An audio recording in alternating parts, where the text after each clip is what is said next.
ونعوذ بالله من شرور أنفسنا ومن سيئات أعمالنا ومن يهده الله فلا مضل له ومن يضلل فلا هادي له وأشهد أن لا إله إلا الله وحده لا شريك له وأشهد أن محمدا عبده ورسوله يا أيها الذين آمنوا اتقوا الله حق تقاته ولا تموتن إلا وأنتم مسلمون يا أيها الناس اتقوا ربكم الذي خلقكم من نفس واحدة وخلق منها زوجها وبث منهما رجالا كثيرا ونساء واتقوا الله الذي تساءلون به والأرحام إن الله كان عليكم رقيبا يا أيها الذين آمنوا اتقوا الله وقولوا قولا سديدا يصلح لكم أعمالكم ويغفر لكم ذنوبكم ومن يطع الله ورسوله فقد فاز فوزا عظيما أما بعد فإن خير الحديث كتاب الله وخير الهدي هدي محمد صلى الله عليه وسلم وشر الأمور محدثاتها وكل محدثة بدعة وكل بدعة ضلالة الضلالة في النار. أعوذ بالله من الشيطان الرجيم بسم الله الرحمن الرحيم واتل عليهم نبأ ابني آدم بالحق. محترم صدر اجلاس، حضرات علماء کرام، محترم بزرگوں، نوجوان بھائیوں، پیارے بچوں، پردہ نشین ماں اور بہنوں،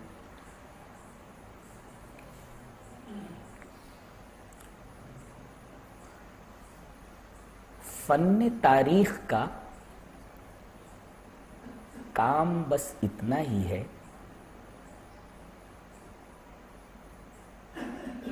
فن تاریخ کا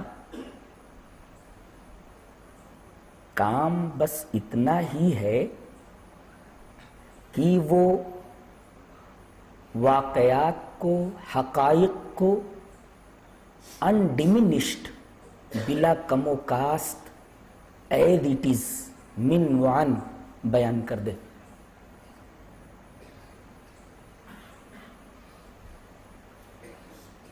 اب کسی واقعے سے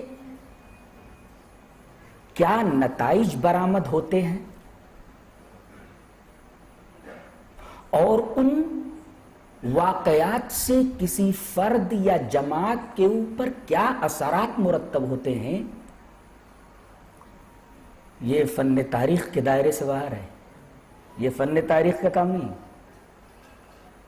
یہ تاریخ نہیں بلکہ فقہ التاریخ.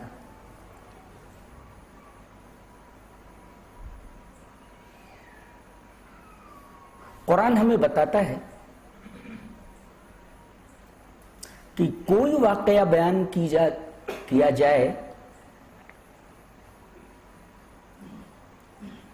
تو اس میں کسی جانبداری کو دخل نہ دیا جائے.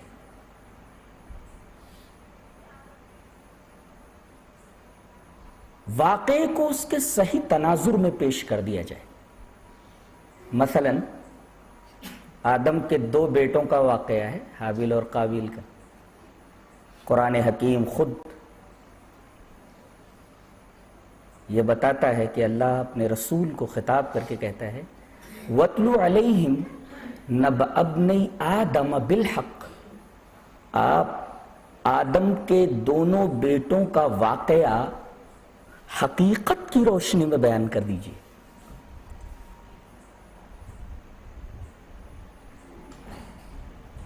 بلا کمی بیشی کے. یہیں ہمیں یہ نکتہ ملا کہ مورخ کو ہمیشہ غیر جانبدار ہونا چاہیے. اگر کسی تاریخی واقعے میں مورخ اپنے کسی خاص جذبے، کسی خاص موقف، کسی خاص نظریے کو دخل دیتا ہے تو یہ تاریخ کے ساتھ ناانصافی ہے.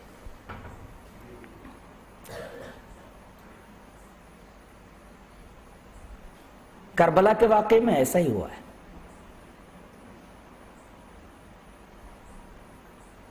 یہی وجہ ہے کہ واقع کربلا کے اوپر غلط فہمیوں کے اتنے دبیس پردے پڑے ہوئے ہیں کہ ان دبیس پردوں کو اٹھا کر حقیقت کے رخ روشن کو دیکھنا کافی دشوار، کافی مشکل نظر آتا ہے۔ آج ہماری کوشش یہ ہوگی کہ ان دبیس پردوں کو اٹھایا جائے اور حقیقت کو واشگاف کیا جائے اور حقیقت کے رخ زیبا کو سامنے لے آیا جائے۔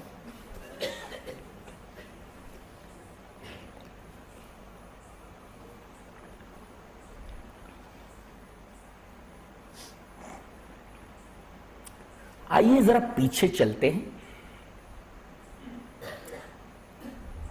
ہمارے نبی کہ جن کے بعد کوئی نبی آنے والا نہیں،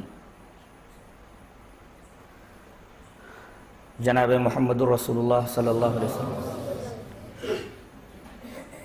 آپ کی پیدائش عام الفیل میں ہوئی، ہاتھی کا سال، یعنی جس سال ابرہہ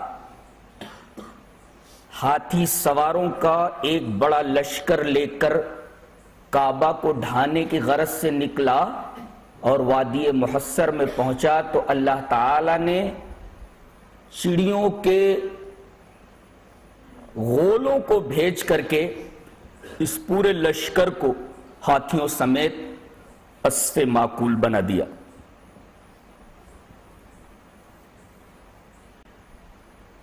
جس سال یہ واقعہ ہوا، ابرہہ کا کعبہ کے ڈھانے کی غرض سے نکلنا، اسی سال نبی کریم صلی اللہ علیہ وسلم کی پیدائش۔ پیر کا دن ہے، صبح کی ساعت ہے،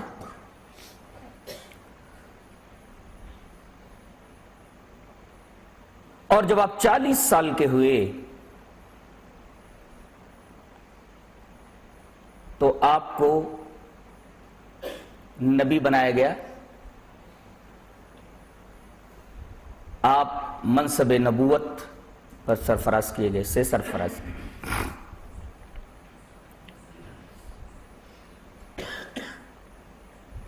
پیدائش سے لے کر کے 40 سال تک آپ صرف محمد ہیں، اور 40 سال کے بعد سے لے کر کے 63 سال تک آپ محمد رسول اللہ۔ آپ کی کل عمر مبارک 63 سال ہے، جس میں 23 سالہ آپ کی نبوی زندگی ہے۔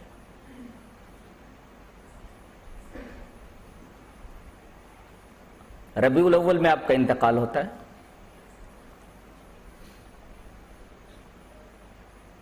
تاریخ کے مطابق 12 ربیع الاول۔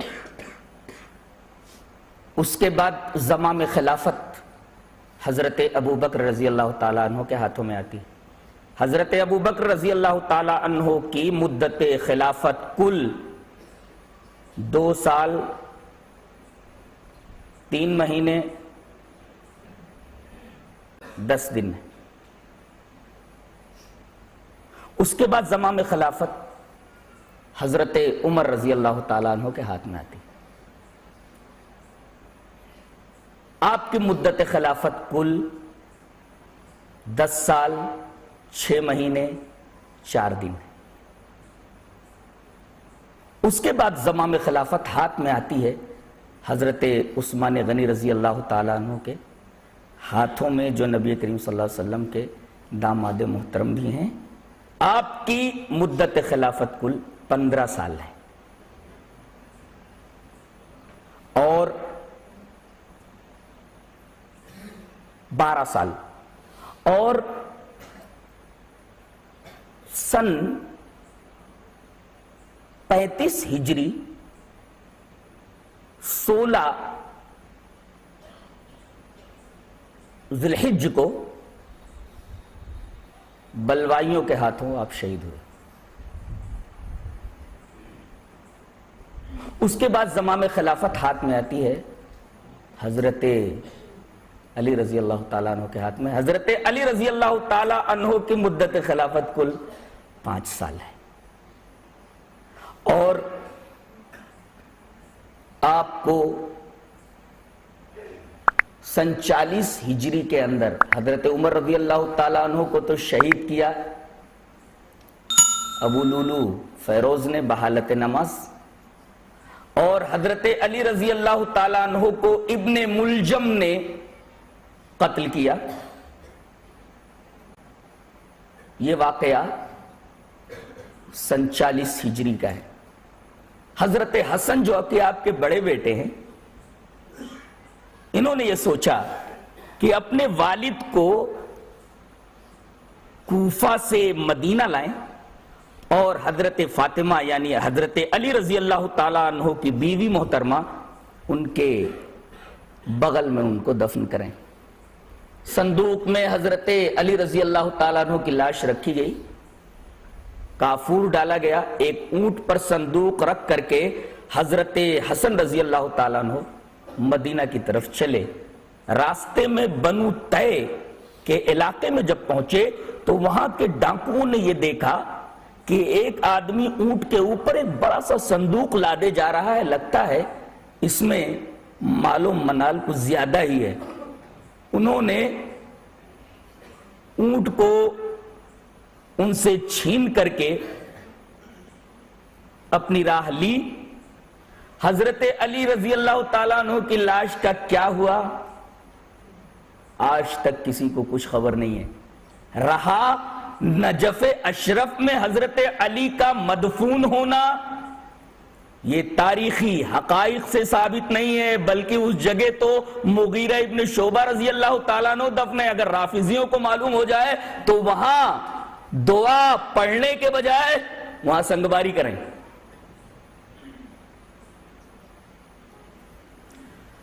حضرت علی رضی اللہ تعالی عنہ کی شہادت کے بعد زمام خلافت 12 رمضان سن 40 ہجری کے اندر آپ کے بڑے بیٹے حضرت حسن رضی اللہ تعالیٰ عنہ کے ہاتھوں میں آئی. لیکن انہوں نے دیکھا کہ امت میں انتشار بڑھتا جا رہا ہے. امت کی نیا کو پار لگانے کے لیے، امت کو صحیح رخ پر باقی رکھنے کے لیے کسی انتہائی مدبر خلیفہ کی ضرورت ہے. لہذا انہوں نے چند ہی مہینوں بعد 22 رمضان سن 40 ہجری کے اندر یہ خلیفہ بنے، اور چند ہی مہینوں بعد سن 41 میں رمضان کے بعد محرم سے اسلامی مہینے کا آغاز ہوتا ہے، تو سن 40 کے اندر آپ خلیفہ بنے 12 رمضان کو، اور محرم کے بعد ربیع الاول کی 14 تاریخ کو، میرا خیال یہ ہے کہ ربیع الاول کے اواخر میں حضرت حسن رضی اللہ تعالی عنہ حضرت معاویہ رضی اللہ تعالی عنہ کے حق میں خلافت سے دستبردار ہو گئے.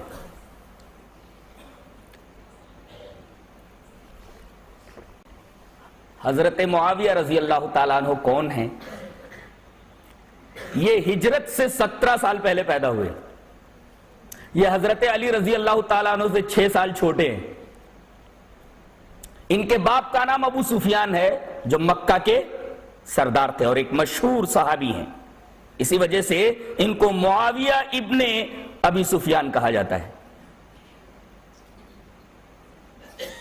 ایک طرف تو یہ ایک صحابی کے بیٹے ہیں، دوسری طرف یہ مکہ کے سردار کے بیٹے ہیں. اور دیکھا جائے تو یہ نبی کریم صلی اللہ علیہ وسلم کے سالے محترم ہیں، اس لیے کہ ابو سفیان کی بیٹی ام حبیبہ اور حضرت معاویہ کی بہن حضرت ام حبیبہ نبی کریم صلی اللہ علیہ وسلم کے نکاح میں آئی تھی، آپ کی منقوہ تھی. اس طرح حضرت معاویہ رضی اللہ تعالیٰ عنہ نبی کریم صلی اللہ علیہ وسلم کے سالے بھی ہوتے ہیں. اور تاریخ کا طالب علم جانتا ہے کہ دہات العرب 4 ہیں. داہیہ کہتے ہیں سیاستداں کو، بہت ہی مدبر، بہت بڑا سیاستداں، بہت ہی چالاک، بڑا ہی کلیورسٹ. عربی میں انتہائی کلیور کو داہیہ بولتے ہیں، جس کی جمع آتی ہے دہات. تو 4 آدمی دہات العرب کہے جاتے تھے. عرب کے مانے ہوئے مدبر، عرب کے مانے ہوئے سیاستداں، رفتار سیاست کے اوپر جن کی بڑی زبردست نگاہ ہوتی تھی. ان 4 میں ایک حضرت معاویہ رضی اللہ تعالیٰ عنہ. ایک تو زیاد ابن ابی، دوسرے حضرت معاویہ، تیسرے حضرت ابو موسیٰ اشعری، چوتھے حضرت عمر ابن عاص رضی اللہ تعالیٰ عنہ. یہ 4 دہات العرب کہے جاتے تھے. گویا کہ عرب کے 4 مشہور سیاستدانوں میں اور مدبرین میں ایک نمایاں مقام حضرت معاویہ رضی اللہ تعالیٰ عنہ کو حاصل تھا. یہ الجھے اور پیچیدہ مسائل کو بہت ہی خوش اسلوبی کے ساتھ اپنے ناخن تدبیر سے حل کر لیا کرتے تھے.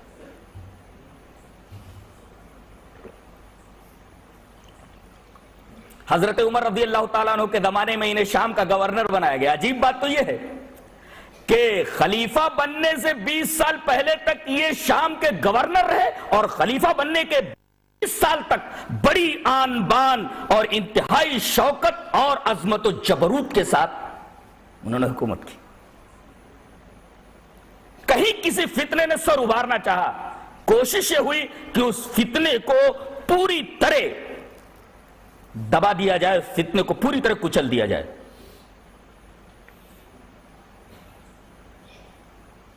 اور قرآن حکیم جب نبی کریم صلی اللہ علیہ وسلم پر اترتا تھا تو آپ تو امی تھے. جانتے امی کا کیا مطلب ہوتا ہے؟ ایک نام نہاد سنی مولوی نے امی کا ترجمہ جاہل کر دیا، خود انہی کے مسلک والوں نے اسے بہت پیٹا. امی کا مطلب جاہل نہیں ہوتا، بلکہ امی کہتے ہیں الذی لا یقرأ ولا یکتب، وہ امی جو نہ پڑھ سکے نہ لکھ سکے، اس کو امی کہتے ہیں. الذی لا یقرأ ولا یکتب، جو نہ لکھ سکے نہ پڑھ سکے، وہ امی، اس کو امی کہا جاتا ہے. امی کا مطلب جاہل نہیں ہوتا. تو آپ امی تھے. خود قرآن حکیم نے کہا وما كنت تتلو من قبله من کتاب ولا تخطه بيمينك اذا لارتاب المبطلون. اے ہمارے حبیب، آپ کا حال تو یہ ہے کہ آپ کو تو پڑھنا نہیں آتا، آپ کو دائیں ہاتھ سے لکھنا نہیں آتا. اگر آپ کو پڑھنا آتا، اگر آپ کو لکھنا آتا، تب باطل پرستوں کو شک کی گنجائش ہوتی کہ تو پڑھا لکھا ہے، کسی یونیورسٹی کا اسکالر ہے، فاضل ہے، اس وجہ سے اتنی بڑی بات کہتا ہے اور اسے قرآن کہہ کر کے پیش کرتا ہے. لیکن اے ہمارے حبیب، آپ کی امیت قرآن حکیم کے منزل من اللہ ہونے کی دلیل ہے. اور جب قرآن حکیم اترتا تو ایک تو خود آپ اسے بائی ہارٹ کرتے، محفوظ کرتے. اسی وجہ سے جب قرآن اترتا تو اس کو یاد کرنے کے لیے، بائی ہارٹ کرنے کے لیے کہ جلدی سے حفظ ہو جائے، آپ اپنی زبان کو بڑی تیزی سے حرکت دیتے تھے، جس پر آپ کو وارننگ دی گئی کہ بائی ہارٹ کرنے کے لیے آپ کو زبان کی حرکت ضروری نہیں ہے، بلکہ دل میں بٹھانا یہ ہمارا کام ہے. لا تحرک به لسانک لتعجل به ان علینا جمعه وقرآنہ فاذا قرأناه فاتبع قرآنہ. اللہ تبارک و تعالی نے رسول اللہ صلی اللہ علیہ وسلم کے دل میں بٹھانے کی، قرآن کو ذمہ داری لی، سینوں میں محفوظ کرنے کی ذمہ داری لی، سفینوں میں بھی محفوظ کرنے کی ذمہ داری لی. ایک طرف تو قرآن سینوں میں محفوظ ہوتا گیا، اور دوسری طرف جیسے جیسے قرآن اترتا آپ کچھ لوگوں کو بلاتے اور قرآن جو اترتا اسے لکھوا لیا کرتے. ان کو کاتبین وحی کہتے ہیں. جانتے ہیں کاتبین وحی کی کل تعداد مفسرین نے 42 لکھی ہے. ان 42 کاتبین وحی میں نمایاں مقام حضرت معاویہ رضی اللہ تعالیٰ عنہ کا ہے. اگر حضرت معاویہ رضی اللہ تعالیٰ عنہ قابل اعتبار نہ ہوتے تو اتنی بڑی ذمہ داری کم سے کم ہمارا رسول تو نہیں دے سکتا تھا. کاتبین وحی میں حضرت معاویہ کا ایک نمایاں مقام ہونا اس بات کی بین دلیل ہے کہ انتہائی زیرک، انتہائی ہوشمند، انتہائی کلیور اور بڑے ہی دانشور اور بڑے ہی ذی فہم تھے.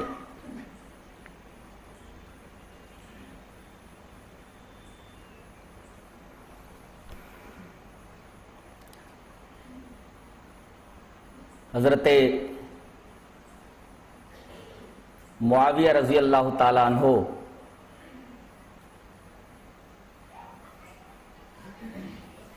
یہ بتایا گیا کہ نبی کریم صلی اللہ علیہ وسلم کے بڑے قریبی رشتہ دار ہوتے ہیں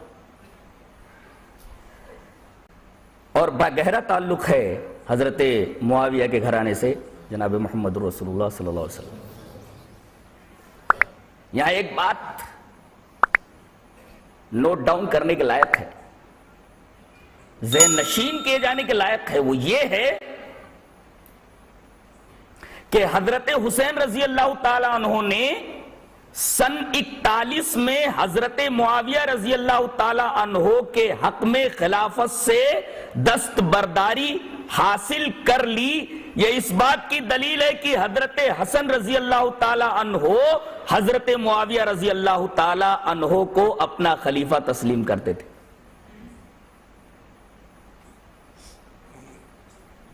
ورنہ اگر وہ باطل پرست ہوتے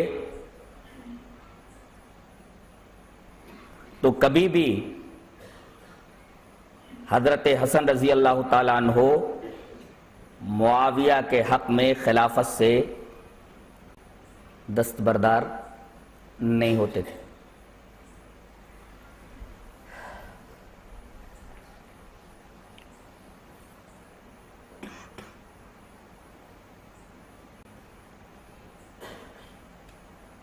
جب آپ کی عمر مبارک 70 سے متجاوز ہوئی اور انہیں ایسا محسوس ہونے لگا کہ ہو سکتا ہے کہ قضا اب آئے تب آئے،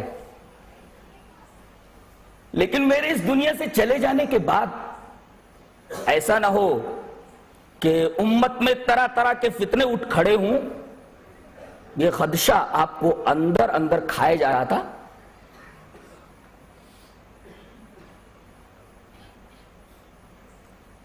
معاف کیجئے گا، دہات العرب میں ایک حضرت مغیرہ ابن شعبہ ہیں۔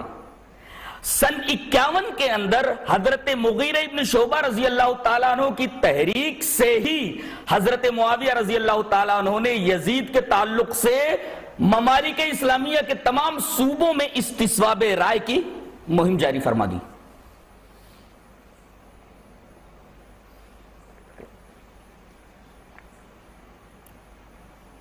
آپ کو سن کر حیرت ہوگی کہ حضرت یزید کو خلیفہ بنانے کی تحریک پیش کرنے والا ایک انتہائی زیرک صحابی ہے، مغیرہ ابن شعبہ، اور یہ بات اور اس طریقے کی تحریک چلانے کے لیے ایک انتہائی مدبر، ایک انتہائی زیرک سیاستداں ہی کر سکتا ہے اور تحریک چلانے کے لیے بول سکتا ہے۔ پہلے تو حضرت امیر معاویہ رضی اللہ تعالیٰ عنہ پس و پیش میں مبتلا رہے، اس لیے کہ بات بیٹے کی تھی، لیکن مغیرہ ابن شعبہ کی نگاہیں جو دیکھ رہی تھی اول وہلہ میں حضرت معاویہ رضی اللہ تعالیٰ عنہ اس کو دیکھ نہیں سکے۔ بعد میں چونکہ وہ دہات العرب میں سے ایک تھے، بعد میں ان کی نگاہ وہاں تک پہنچی۔ حضرت مغیرہ ابن شعبہ کیا دیکھ رہے تھے وہ میں بتانا چاہتا ہوں۔ کسی بھی آدمی کو اس وقت خلیفہ بنایا جاتا انتشار اور فتنے پیدا ہونے لازمی تھے، صرف ایک ہی شخصیت تھی جس کے اوپر تمام لوگ متفق ہو سکتے تھے اور وہ حضرت یزید تھے۔ وجہ یہ تھی کہ حضرت یزید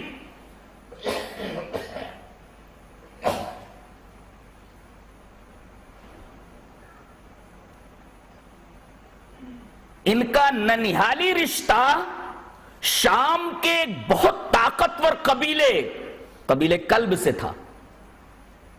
ان کی ماں حضرت یزید کی ماں اور حضرت معاویہ رضی اللہ تعالیٰ عنہ کی ایک بیوی میسون بنت بہدل وہ قبیلے کلب سے تعلق رکھتی تھی،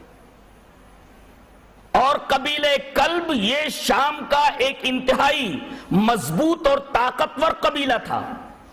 یہ جس کی حمایت کر دیتا اس کا خلیفہ بننا، اس کا طاقتور ہونا یہ لازم تھا۔ تو ننہالی رشتے سے یہ قبیلے کلب سے گہرا تعلق رکھتے تھے، اور عرب میں شام کے ایریے میں جو عرب پہلے سے آئے وہ یہی کلبی ہیں، بعد میں جو آئے وہ مزری ہیں، تو حضرت معاویہ رضی اللہ تعالیٰ عنہ مزری ہیں۔ اس طرح مزر اور کلب دونوں کے دونوں کسی کے اوپر اگر متفق ہو جاتے تو اس کی حکومت کو استحکام اور کنسولیڈیشن ملنا یہ لازم تھا۔ ماں قبیلے کلب کی اور باپ وقت کا خلیفہ، تمام شام کے لوگ ان کی ایک ایک ادا کے اوپر جان قربان کر دینے کے لیے تیار ہے۔ حضرت مغیرہ ابن شعبہ رضی اللہ تعالیٰ عنہ کی آنکھوں نے یہی بات دیکھی، اور بعد میں حضرت امیر معاویہ بھی اس پوائنٹ کو سمجھ گئے، اور انہوں نے اپنی ہی حیات میں سن 51 کے اندر یہ تحریک چلائی کہ سن 51 ہجری میں کہ ممالک اسلامیہ کے تمام صوبوں کے معزز لوگوں کو بلایا گیا اور استصواب رائے کیا گیا کہ یزید کے بارے میں آپ لوگوں کا کیا خیال ہے، میرے بعد انہیں خلیفہ بنایا جانا صحیح ہے؟ 100% ووٹ حضرت یزید کے حق میں آئے۔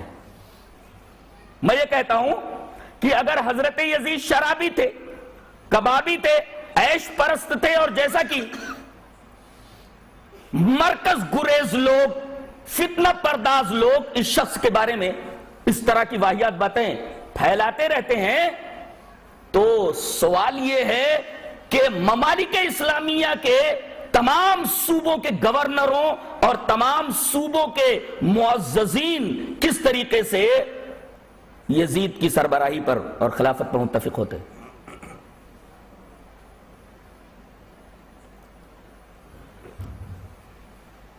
حضرت امیر معاویہ رضی اللہ تعالی عنہ 26 رجب سن 60 کے اندر انتقال کرتے ہیں، اور اس کے 2 دن کے بعد 28 رجب سن 60 کو یزید کے ہاتھ میں زمام خلافت آ جاتی ہے، اور یزید کی خلافت کی کل مدت 3 سال 9 مہینے ہے۔ پیدائش کے بارے میں اگر آپ کو جاننا ہے تو بعہد خلافت فاروقی حضرت عمر رضی اللہ تعالیٰ عنہ کے دور خلافت میں سن 22 ہجری کے اندر یزید کی پیدائش ہوتی ہے، اور 28 رجب سن 60 کو یہ خلیفہ بنتے ہیں۔ 3 سال 9 مہینے کل مدت خلافت ہے۔ 42 سال کی عمر میں 14 ربیع الاول کو ایک مقام ہے، مقام حوارین، جو دمشق اور تذمر کے درمیان ہے، وہاں بعارضہ نقرس ایک بیماری ہوتی ہے، عارضہ مانے بیماری، تو بعارضہ نقرس کی بیماری میں مبتلا ہو کر کے وہیں انتقال کر جاتے ہیں، اور جوش عقیدت اور محبت دیکھیے لوگوں کا کہ دمشق تک ان کی نعش کو ہاتھوں پر لوگ لائے، کسی چیز پر اٹھا کر نہیں، ہاتھوں کے اوپر لائے۔ بتائیے ایک غلط کار آدمی کے ساتھ اس طریقے کی عقیدت کا اظہار کیا جانا، کیا یہ ممکنات میں سے ہے؟ پاسبل ہے؟ سے پتا چلتا ہے کہ حضرت یزید رحمہ اللہ کے اندر کچھ خصوصیات ایسی تھی جن خصوصیات کی بنا پر ممالک اسلامیہ کے تمام لوگ حضرت یزید سے بے انتہا محبت کرتے تھے۔ انتقال ہو رہا ہے مقام حوارین میں، لوگ ہاتھوں پر اٹھا کر کے ان کی نعش کو دمشق میں لاتے ہیں، اور وہیں ان کی تجہیز و تکفین کی جاتی ہے۔ تو آپ نے پیدائش بھی جان لی، ماں کا نام بھی جان لیا، باپ ایک معزز صحابی ہے، اور ان کی ماں عرب کے شام کے ایک مشہور قبیلے کلب سے تعلق رکھتی ہیں۔ اور ایک عجیب نکتہ یہاں اور بتا دوں کہ یہ حضرت حسین رضی اللہ تعالی عنہ خالو لگتے ہیں حضرت یزید کے۔ حضرت حسین رضی اللہ تعالیٰ عنہ خالو ہیں حضرت یزید کے۔ کس طرح؟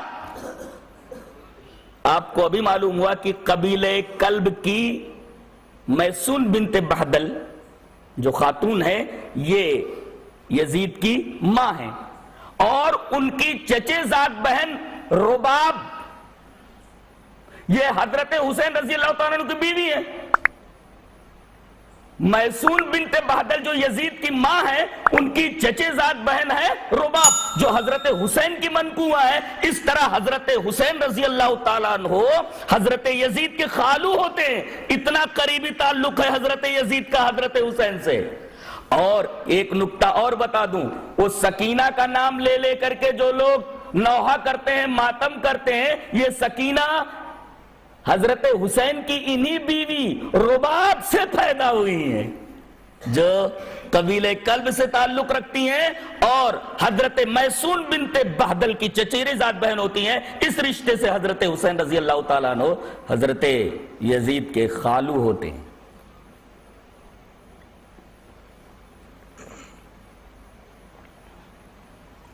پچہتر سال کی یا 77 سال کی عمر میں 26 رجب کو حضرت معاویہ رضی اللہ تعالیٰ عنہ کا انتقال ہوتا۔ اس کے بعد پورے ممالک اسلامیہ میں ایک ثانوی استصواب رائے کیا جاتا ہے، دوسری مرتبہ استصواب رائے کیا جاتا ہے کہ ایک تو حضرت معاویہ رضی اللہ تعالیٰ عنہ کے زمانے میں لوگ حضرت یزید کی خلافت پر متفق تھے، کیا امیر معاویہ کے دباؤ میں لوگ ایسا کر چکے ہیں؟ ان کے انتقال کے بعد دیکھا جائے کہ ممالک اسلامیہ میں کچھ خلفشار یزید کے تعلق سے ہے یا نہیں ہے۔ آپ کو سن کر حیرت ہوگی کہ ممالک اسلامیہ کے بچے نے حضرت یزید کے حق میں ووٹ ڈالا۔ بے حد بہادر، بے حد صاحب داد و دہش، بے حد سخی، ان کے نام سے مدینہ میں ایک مکان بنا ہوا تھا دار یزید۔ یہ جب کبھی دمشق سے مدینہ تشریف لاتے تو غریبوں کی چاندی ہو جائی کرتی تھی، پورے مدینہ میں غلغلہ مچ جایا کرتا تھا۔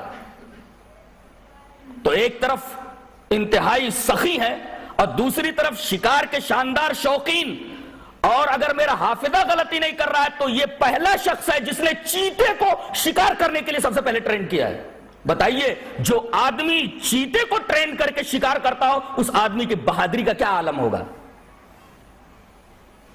دنیا کا یہ واحد شخص ہے جس نے سب سے پہلے چیتے کو شکار کے لیے ٹرین کیا ہے، جس سے حضرت یزید رحمت اللہ علیہ کی بہادری کا اندازہ ہوتا ہے۔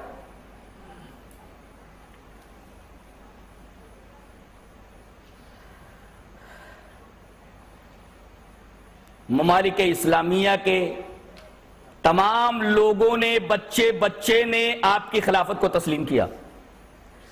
300 سے زائد صحابہ کرام موجود ہیں، تمام صحابہ کرام کی بیعت ثابت ہے۔ 4 امہات المومنین زندہ ہیں، چاروں امہات المومنین کی بیعت ثابت ہے۔ عشرہ مبشرہ جن کے بارے میں نبی کریم صلی اللہ علیہ وسلم نے دنیا ہی میں جنت کی بشارت دے دی، ان میں سے جتنے زندہ اس وقت ہے تمام لوگوں نے یزید سے بیعت کی ہے۔ عشرہ مبشرہ کے باقی مادہ لوگ انہوں نے یزید کے ہاتھ پر بیعت کی۔ 4 امہات المومنین یزید کی خلافت کے وقت زندہ ہیں، تمام امہات المومنین، چاروں امہات المومنین کی بیعت ثابت ہے۔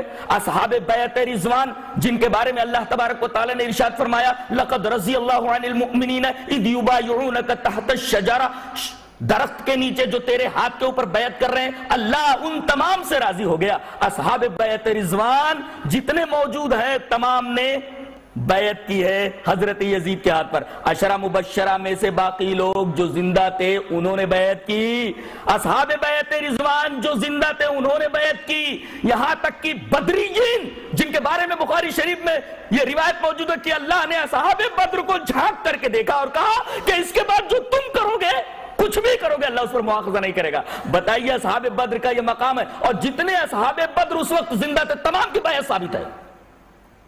تو اصحاب بیعت رضوان جتنے موجود سب کی بیعت ثابت، عشرہ مبشرہ میں سے جتنے اس وقت زندہ تھے ان کی بیعت ثابت، بدریین جتنے زندہ تھے ان کی بیعت ثابت، 4 امہات المومنین زندہ تھی ان کی بیعت ثابت۔ تقریباً 300 سے زائد صحابہ کرام موجود ہیں جنہوں نے نبی کریم صلی اللہ علیہ وسلم کی جناب سے براہ راست قصب فیض کیا تھا، یہ لوگ بھی موجود ہیں، اور تمام کے بیعت ثابت ہے سوائے دو آدمیوں کے، اس میں ایک حضرت حسین ہے اور دوسرے حضرت عبداللہ ابن زبیر ہے۔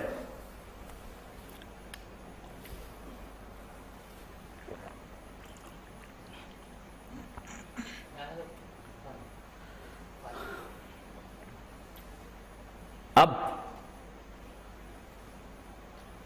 سب سے پہلے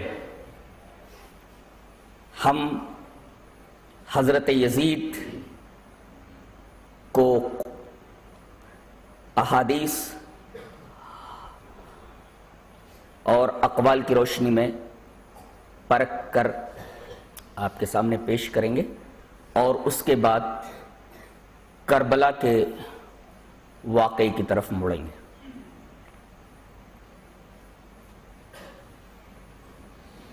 حضرت یزید کی فضیلت کے لیے یہ حدیث ہی کافی ہے۔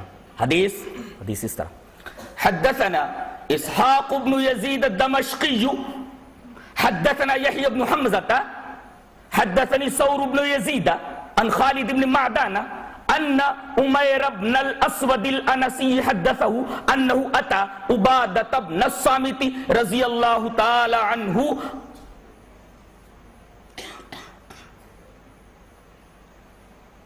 وهو نازل في ساحل حمص وهو في بناء له ومعه ام حرام قال عمير فحدثتنا ام حرام انها سمعت النبي صلى الله عليه وسلم يقول اول جيش من امتي يغزون البحر قد اوجبوا قالت ام حرام قلت يا رسول الله انا فيهم قال انت فيهم ثم قال النبي صلى الله عليه وسلم اول جيش من امتي يغزون مدينة قيصر مغفور لهم فقلت انا فيهم يا رسول الله قال لا رواه البخاری في کتاب الجہاد۔ حضرت امام بخاری اس حدیث پاک کو اسی سند کے ساتھ کتاب الجہاد کے اندر لائے۔ ہم سے حدیث بیان کیا اسحاق ابن یزید دمشقی نے، ہم سے حدیث بیان کیا، کہتے ہیں ہم سے حدیث بیان کیا یحییٰ ابن حمزہ نے، مجھ سے حدیث بیان کیا ثور ابن یزید نے، خالد بن معدان سے روایت کرتے ہوئے کہ عمیر ابن اسود انسی یہ حدیث بیان کرتے ہیں ان سے کہ حضرت عبادہ ابن صامت رضی اللہ تعالی عنہ کے پاس وہ آئے، حضرت عمیر، اور یہ ملاقات کہاں ہوئی؟ حمص ایک شہر ہے، اس کے ساحل کے اوپر یہ اتر رہے تھے، وہ نازل فی ساحل حمص، حمص ایک شہر ہے، اس کے ساحل کے اوپر جو غالباً بحر روم کے کنارے واقع ہے، وہاں پر ان سے ملاقات ہوئی۔ وہ فی بناء لہ، ان کا وہاں پر ایک گھر بھی تھا حضرت عبادہ ابن صامت کا، اور ان کے ساتھ ان کی بیوی ومعہ ام حرام، عبادہ ابن صامت کی بیوی ام حرام بھی ان کے ساتھ تھی۔ حضرت عمر کہتے ہیں کہ میں جب وہاں ان سے ملا تو ام حرام نے مجھ سے یہ حدیث بیان کی، قال عمیر فحدثتنا ام حرام، حضرت عمر کہتے ہیں جب میری ملاقات عبادہ ابن صامت سے ہوئی اور ان کی بیوی مشہور صحابیہ جن کے پاس نبی کریم صلی اللہ علیہ وسلم دوپہر کے وقت آیا کرتے تھے اور ان کے ہاں آرام کرتے تھے، یہی وہ ام حرام ہے، نبی کریم صلی اللہ علیہ وسلم سے بڑی محبت کرنے والی صحابیہ۔ وہ کہتی ہیں کہ سنو، میں نے نبی کریم صلی اللہ علیہ وسلم کو یہ فرماتے سنا ہے، یہ روایت جیسا کہ معلوم ہے بخاری کتاب الجہاد کی ہے۔ فحدثتنا ام حرام، ہم سے ام حرام نے بیان کیا، انہا سمعت النبی صلی اللہ علیہ وسلم یقول، کہ انہوں نے نبی کریم صلی اللہ علیہ وسلم کو یہ بیان فرماتے سنا۔ کیا سنا؟ اول جیش من امتی یغزون البحر قد اوجبوا، سب سے پہلا لشکر جو بحری راستے سے حملہ کرے گا، بحری لڑائی لڑے گا، سمندری لڑائی لڑے گا، ان تمام کے اوپر جنت واجب ہو گئی۔ پہلی بحری لڑائی میری امت کے جو لوگ لڑیں گے سب کے اوپر جنت واجب۔ حضرت ام حرام نے موقع اچھا دیکھا، کہنے لگی کہ یا رسول اللہ انا فیہم، میں اس لشکر میں ہوں گی۔ جن کے اوپر جنت واجب. نبی کریم صلی اللہ علیہ وسلم کی زبان وحی ترجمان نے یہ کہا کہ ہاں انت فیہم، تو انہی میں سے ہوگی. یعنی نبی کریم صلی اللہ علیہ وسلم نے دنیا ہی میں عبادہ ابن صامت اور حضرت ام حرام کے بارے میں یہ فرما دیا کہ ان کے اوپر جنت واجب ہو چکی ہے. کہا کہ تو اس لشکر میں ہوگی. اور ہوا بھی ایسا، اس لشکر میں شامل ہوئی، خچر سے گر پڑی اور وہیں ان کا انتقال ہو گیا. وہیں مدفون ہے، وہ قبرص ہی میں، سائپرس ہی میں مدفون. اس کے بعد آپ نے فرمایا وَأَوَّلُ جَيْشٍ مِّنْ أُمَّتِي يَغْزُونَ مَدِينَةَ قَيْصَرَ مَغْفُورٌ لَهُمْ، بحری راستے سے جو لڑیں گے، سمندری لڑائی لڑیں گے، اور پہلا لشکر جو سمندری لڑائی لڑے گا اس کے اوپر جنت واجب. ام حرام اس میں شامل ہے. اس کے بعد آپ نے فرمایا پہلا لشکر جو قسطنطنیہ کے اوپر حملہ کرے گا، قیصر کے دارالسلطنت کے اوپر، روم کے دارالسلطنت قسطنطنیہ کے اوپر حملہ کرے گا، جسے مدینت قیصر کہا گیا اس حدیث پاک میں، تو اس میں شامل ہونے والا ہر فرد اللہ تبارک و تعالیٰ کی مغفرت کے دائرے میں ہے. مغفور لہم. کہنے لگی کہ اللہ کے رسول میں ان میں سے ہوں گی. قال اللہ نہیں، بحری لڑائی ہی میں تو نہیں بچے گی. اس لڑائی میں جو مدینت قیصر کے اوپر ہوگی اس میں تو شامل نہیں ہو پائے گی. اور آپ کو معلوم ہے کہ پہلی جو بحری لڑائی ہے وہ حضرت معاویہ رضی اللہ تعالیٰ عنہ نے لڑی ہے. 2 بحری بیڑے تیار کرائے. عبداللہ ابن ابی سرح جو ان کے خاندانی کے ہیں، عبداللہ ابن ابی سرح سے کہا ایک بیڑا لے کر کے تم سائپرس کی طرف آگے بڑھو، قبرص کی طرف آگے بڑھو، میں ایک بیڑا لے کر کے آ رہا ہوں. اس لیے کہ یہ سائپرس، یہ قبرص جانتے کہاں ہے؟ یہ بحیرے روم کے اندر ایک جزیرہ تھا، اور یہ شام کے ساحل سے بالکل قریب تھا، اور مسلمانوں کے لیے ایک درد سر بنا ہوا تھا. حضرت معاویہ رضی اللہ تعالیٰ عنہ نے حضرت عمر کے زمانے میں ان سے اجازت مانگی تھی کہ قبرص کے اوپر حملہ کر دیا جائے، اس لیے کہ یہ سینسٹیو جزیرہ ہے، یہ مسلمانوں کے ہاتھوں میں آ جانا چاہیے، جس کو انگریزی میں سائپرس کہتے ہیں. یہ بحیرہ روم میں ایک جزیرہ تھا، اور ساحل شام کے ساحل سے قریب ہونے کی وجہ سے فوجی اسٹریٹیجک کے تناظر میں بہت اہم مقام تھا، اور یہ مسلمانوں کے لیے مسلسل درد سر تھا.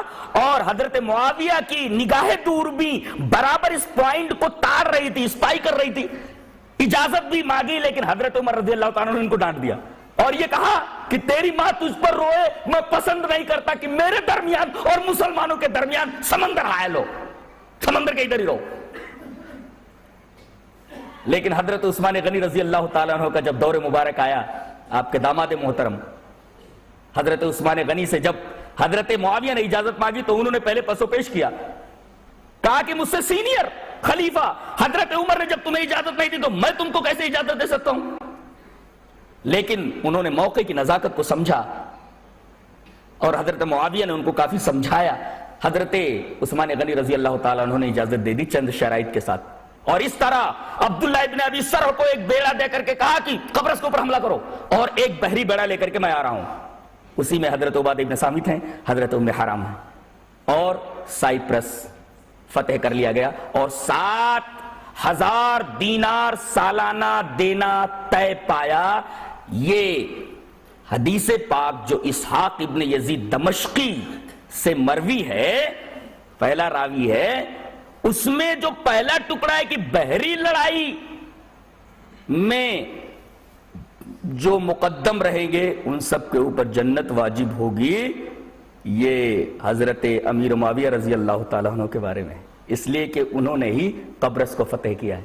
اسی وجہ سے ابن محلب کا یہ ریمارک اس حدیث کے اوپر قابل غور ہے.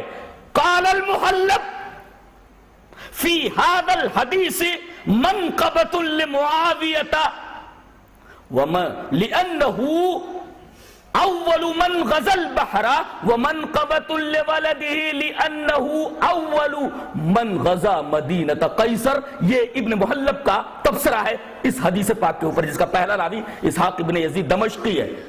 ابن محلب کہتے ہیں اس حدیث پاک میں بخاری کتاب الجہاد کی اس روایت کے اندر تعریف ہے، توصیف ہے معاویہ رضی اللہ تعالیٰ عنہ کی. اس حدیث میں نبی نے معاویہ کی توصیف کی ہے، معاویہ کی منقبت بیان کی ہے، اس لیے کہ وہ پہلے شخص ہیں جنہوں نے بحری لڑائی لڑی ہے، تو باپ جنتی. اور دوسرا ٹکڑا جو مدینہ قیصر کے اوپر حملہ کرنے والا پہلا لشکر ہوگا، اس میں معاویہ کے بیٹے یزید کی توصیف نبی نے بیان کی ہے، اس لیے کہ یہ وہ پہلا شخص ہے جو لشکر لے کر کے قسطنطنیہ کے اوپر حملہ آور ہوتا ہے اور قسطنطنیہ کو فتح کرتا ہے. ابن محلب کے اس تبصرے کو نظر انداز نہیں کیا جا سکتا آسانی سے. میں چاہتا ہوں کہ اس تبصرے کو مزید مدلل کرنے کے لیے قسطلانی کا تبصرہ پیش کر دوں. قال القسطلانی، قسطلانی کے اندر لکھتے ہیں امام قسطلانی نے، بہت بڑا محدث ہے. قال القسطلانی کان اول من غزا مدینہ قیصر یزید ابن معاویہ. یہ کانا کی خبر ہے. کان اول من غزا مدینہ قیصر یزید ابن معاویہ ومعه جماعت من سادات الصحابہ کابن عمر وابن عباس وابن الزبیر وابی ایوب الانصاری رضی اللہ تعالی عنہم وتوفی بها ابو ایوب سنۃ 52 من الہجرہ. یہ امام قسطلانی کا تبصرہ ہے. حضرت امام قسطلانی فرماتے ہیں کہ یزید ابن معاویہ یہ پہلا شخص ہے جس نے مدینہ قیصر کے اوپر قسطنطنیہ کے اوپر حملہ کیا ہے. کان اول من غزا مدینہ قیصر، سب سے پہلے قسطنطنیہ کے اوپر حملہ کرنے والا کون ہے؟ یزید ابن معاویہ ہے. اور یہ تنہا نہیں ہے، بتا رہے ہیں وہ معہو جماعت من سادات الصحابہ، یزید کے ساتھ بڑے بڑے صاحب سادات، بڑے بڑے یعنی گریٹ صحابہ کرام کی ایک بہت بڑی جماعت ہے. اور گریٹ صحابہ کون ہیں؟ کابن عمر، جیسے حضرت ابن عمر، وہ ابن عباس، حضرت ابن عباس رضی اللہ تعالیٰ عنہما، حضرت ابن زبیر رضی اللہ تعالیٰ عنہما. اسی طریقے سے میزبان رسول حضرت ابو ایوب انصاری رضی اللہ تعالیٰ عنہ. یہ حضرت امام قسطلانی کا تفسیر ہے. ان کا کہنا بھی یہی ہے کہ سب سے پہلے مدینہ قیصر کے اوپر حملہ کرنے والا اور اس کو فتح کرنے والا جو لشکر تھا، اس کا کمانڈر ان چیف یزید ابن معاویہ تھا.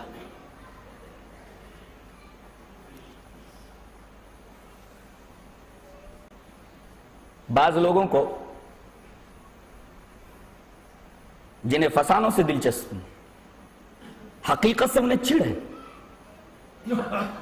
حقیقت ان کے گلے سے نیچے نہیں اترتی، وہ پورا زور صرف کر رہے ہیں کہ کسی طریقے سے اس حدیث کا مصداق یزید اور معاویہ نہ ٹھہریں، بلکہ کسی اور کو یہ کریڈٹ دے دی جائے. لیکن اس کوشش میں وہ کامیاب نہیں ہے. مثلا طاہر القادری صاحب ہیں، ان کا کام ہی ہے، حضرت پاکستانی ہیں، یہ حضرت ضعیف کتابوں کا، تاریخی کتابوں کا سہارا لے کر کے حقائق کو فسانہ بنانے میں انتہائی ماہر ہیں. حقیقت ان کے گلے کے نیچے نہیں اترتی. امام قسطلانی کا تفسیرہ یہ نہیں مانتے، ابن محلب کا تفسیرہ ان کی نگاہوں کے سامنے نہیں ہے. یہ بزد ہیں کہ سب سے پہلے قسطنطنیہ کے اوپر حملہ کرنے والا جو لشکر تھا اس کا کمانڈر یزید نہیں بلکہ سفیان ابن عوف تھے، جبکہ یہ صحیح نہیں ہے. یہ بات کس نے لکھی ہے؟ بعد کی تاریخ کی کتابوں میں یہ بات ہے. قدیم کتب تاریخ میں جو حقیقی مصدر اور منبع اور ماخذ ہیں ان کے اندر تو یہی لکھا ہوا ہے کہ قسطنطنیہ کے اوپر حملہ کرنے والا جو لشکر تھا اس کا کمانڈر یزید تھا. بعد کی جو کتابیں ہیں ان میں کہیں کہیں یہ لکھ دیا گیا ہے کہ سفیان ابن عوف تھے. مثلا ابن اثیر ایک مشہور مورخ ہے، اس کی تاریخ کی کتاب ہے الکامل، ابن اثیر کی الکامل، یہ بعد کی کتاب ہے۔ اس کے اندر اس نے لکھ دیا ہے کہ وہ یزید نہیں بلکہ سفیان ابن عوف تھے۔ لیکن حیرت کی بات تو یہ ہے کہ یہی آدمی، یہی مورخ اپنی دوسری کتاب اسد الغابہ کے اندر لکھتا ہے کہ قسطنطنیہ کے اوپر پہلا حملہ آور لشکر جو تھا اس کا کمانڈر یزید تھا۔ کون سی بات مانی جائے؟ اسد الغابہ والی بات مانی جائے یا الکامل والی بات مانی جائے؟ اس کا مطلب یہ ہوا کہ خود ابن اثیر الجھن میں اور کنفیوژن میں مبتلا ہے۔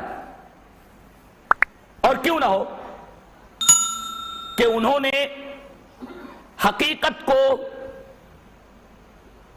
پرکھنے کی اتنی کوشش نہیں کی جتنی کوشش انہیں کرنی چاہیے تھی۔ ابن خلدون نے یہ بات کہی کہ سفیان ابن عوف تھے، ان کا بھی ماخذ اور مصدر تبری ہے، اور تبری کی غلطیاں تاریخی بہت ساری۔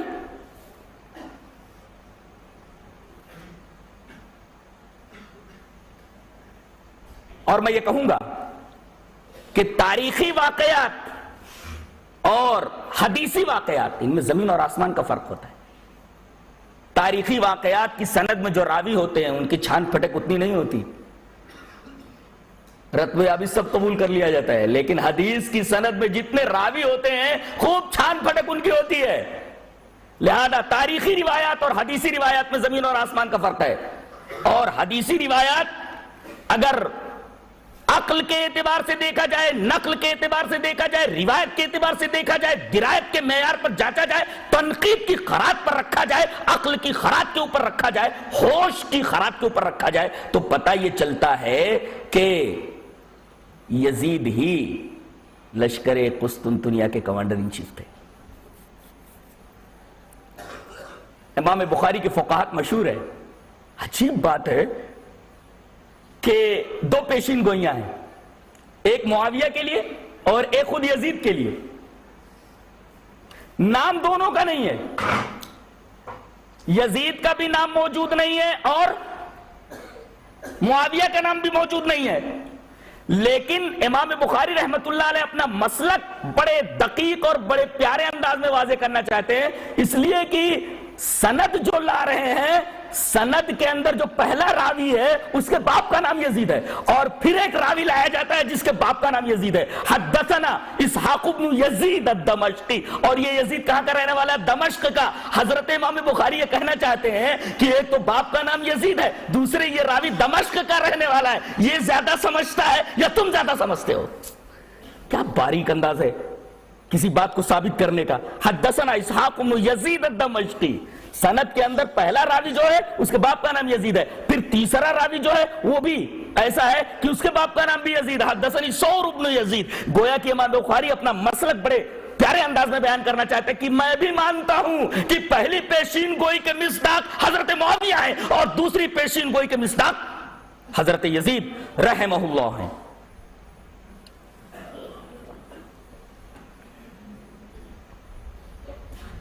اس بات کو میں عقد الفرید کی، عقد الفرید علامہ ابن عبد ربہ کی ایک کتاب ہے، اس میں ایک واقعے سے مدلل کر دوں۔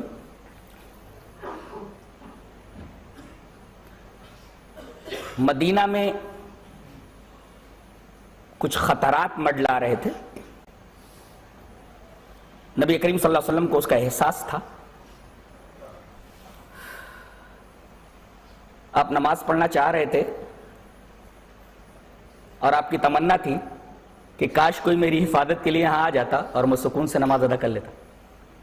اچانک تلوار کی جھنکار سنائی دی، پلٹ کر کے دیکھا تو حضرت ابو ایوب انصاری دکھائی دی۔ کہا کہ کون؟ کہا کہ ابو ایوب آپ کی خدمت میں حاضر ہے تلوار کے ساتھ۔ کہا کہ جس طریقے سے تو نے آج میری حفاظت کی ذمہ داری لی ہے، ایک بڑا ہی نیک بندہ تیری لاش کی حفاظت کرے گا، تیری قبر کی حفاظت کرے گا۔ سوال یہ ہے کہ حضرت ابو ایوب انصاری کس لشکر میں شریک تھے اور کہاں پر ان کا انتقال ہوا، اور ان کی قبر کے حفاظت کے بارے میں کیا بات کہی گئی ہے؟ میں چاہتا ہوں مسند احمد کی ایک روایت آپ کے سامنے پیش کر دوں۔ روایت اس طرح ان رجل من اہل مکہ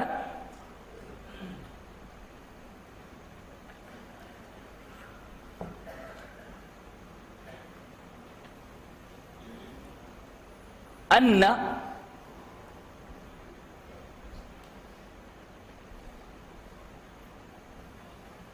یزید ابن معاویہ کان امیرا علی الجیش الذی غزا فیہ ابو ایوب فدخل علیہ عند الموت فقال له ابو ایوب رضی اللہ تعالی عنہ اذا مت فقرؤوا علی الناس منی السلام فاخبروهم انی سمعت رسول اللہ صلی اللہ علیہ وسلم یقول من مات لا یشرک باللہ شیئا جعلہ اللہ فی الجنہ فلینطلقوا بی فلیبعدوا بی فی ارض الروم ما استطاعوا فحدث الناس لما مات ابو ایوب الانصاری رضی اللہ تعالی عنہ فاستلأم الناس وانطلقوا بجنازتہ رواہ احمد فی مسندہ. حضرت امام احمد ابن حنبل رحمہ اللہ اس حدیث پاک کو ایک صفحے میں ایسے ہی لائے. میں نے پوری حدیث پڑھ دی ہے. کہتے ہیں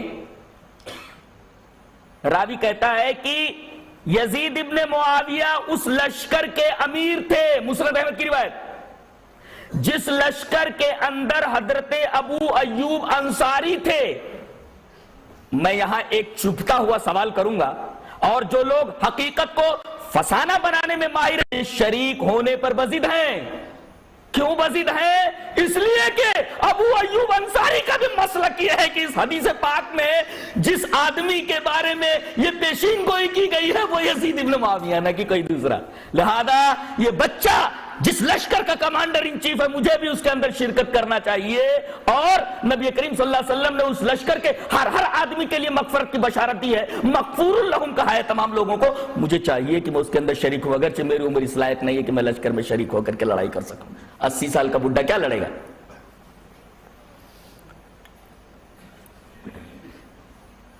آدمی جب ایک بات کو نہیں ماننا چاہتا اسے حقیقت سے زیادہ فسانے اچھے لگتے ہیں تو پھر وہ درایت کو طاق کے اوپر رکھ دیتا ہے اور اپنا موقف ثابت کرنے کے لیے ضعیف سے ضعیف تر روایات کا سہارا لینے سے بھی نہیں چوکتا باز نہیں آتا. ایسی لوگوں ایسی عقلوں کے اوپر انتہائی ترس آتا ہے, رحم آتا ہے کہ ایسے لوگ جب اس طریقے کے مقامات پر پہنچتے ہیں تو عقل و درایت کو طاق پر کیوں رکھ کر کے بات کرتے ہیں؟ کیا اتنی بات سمجھ میں نہیں آتی کہ 80 سال کے اس بوڑھے صحابی نے حضرت یزید کی کمان میں لڑنے کا فیصلہ, اتنے طویل سفر کی مشقتیں برداشت کرنے کا ارادہ اور عزم کیوں کیا؟ اس لیے کہ حضرت ابو ایوب انصاری رضی اللہ تعالیٰ عنہ کو اچھی طرح معلوم ہے کہ نبی کریم صلی اللہ علیہ وسلم کی حدیث پاک میں جو بخاری میں ہے اس کی پیشین گوئی, پہلی پیشین گوئی ان کے باپ کے تعلق سے ہے اور دوسری پیشین گوئی اسی بچے کے تعلق سے ہے جو اس لشکر کا کمانڈر ان چیف ہے.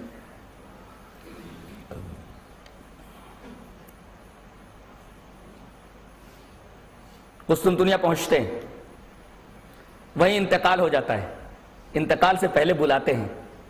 یزید کا مقام دیکھیے, مقام یزید کو جان لو. میزبان رسول جس کا مقام کسی بھی مسلمان پر غیر واضح نہیں ہے, واضح. بلاتے ہیں, بیٹے کچھ وصیتیں کرتا ہوں, میرے مرنے کے بعد وہ وصیتیں پوری کر دینا. کہا کہ حضرت فرمائیے. کہا کہ پہلی وصیت تو یہ ہے کہ میرے مرنے کے بعد نماز جنازہ تو پڑھے گا. کیا بات ہے! جی ہاں, تاریخ کھول کر کے دیکھ لیجئے کتابیں تاریخ کی کہ ابو ایوب انصاری کی نماز جنازہ حضرت یزید نے پڑھائی. اگر یزید کجرو ہوتا, کندے ناتراش ہوتا, بدباطن ہوتا, خبیث ہوتا اور دنیا بھر کے عیوب اور نقائص جو اس آدمی کی طرف منسوب کیے جاتے ہیں اگر ان کا حامل ہوتا تو میزبان رسول حضرت ابو ایوب انصاری نماز جنازہ پڑھاتے نا، اسی لشکر میں تو حضرت حسین بھی ہیں۔ کمانڈر ان چیف یزید ہے، یہ وہی لشکر ہے جس کے ہر فرد کے بارے میں مغفور اللہم ہونے کی بشارت دی ہے، اور اس لشکر کا کمانڈر ان چیف ہے، اس کا یہ مقام ہے۔ لہذا وصیت فرمائی میرے بچے میری نماز جنازہ تو پڑھے گا، اور نماز جنازہ حضرت یزید نے پڑھائی میزبان رسول کی، جس نے نبی کو سب سے پہلے مدینہ میں اپنا مہمان بنایا۔ نبی جس کا پہلا مہمان بنا، اس کی نماز جنازہ پڑھانے والا یزید، اور وہ بھی وصیت ابو ایوب کے مطابق۔ اور دوسری وصیت میرے بچے، ایک دوسری وصیت ہے، کہا کیا؟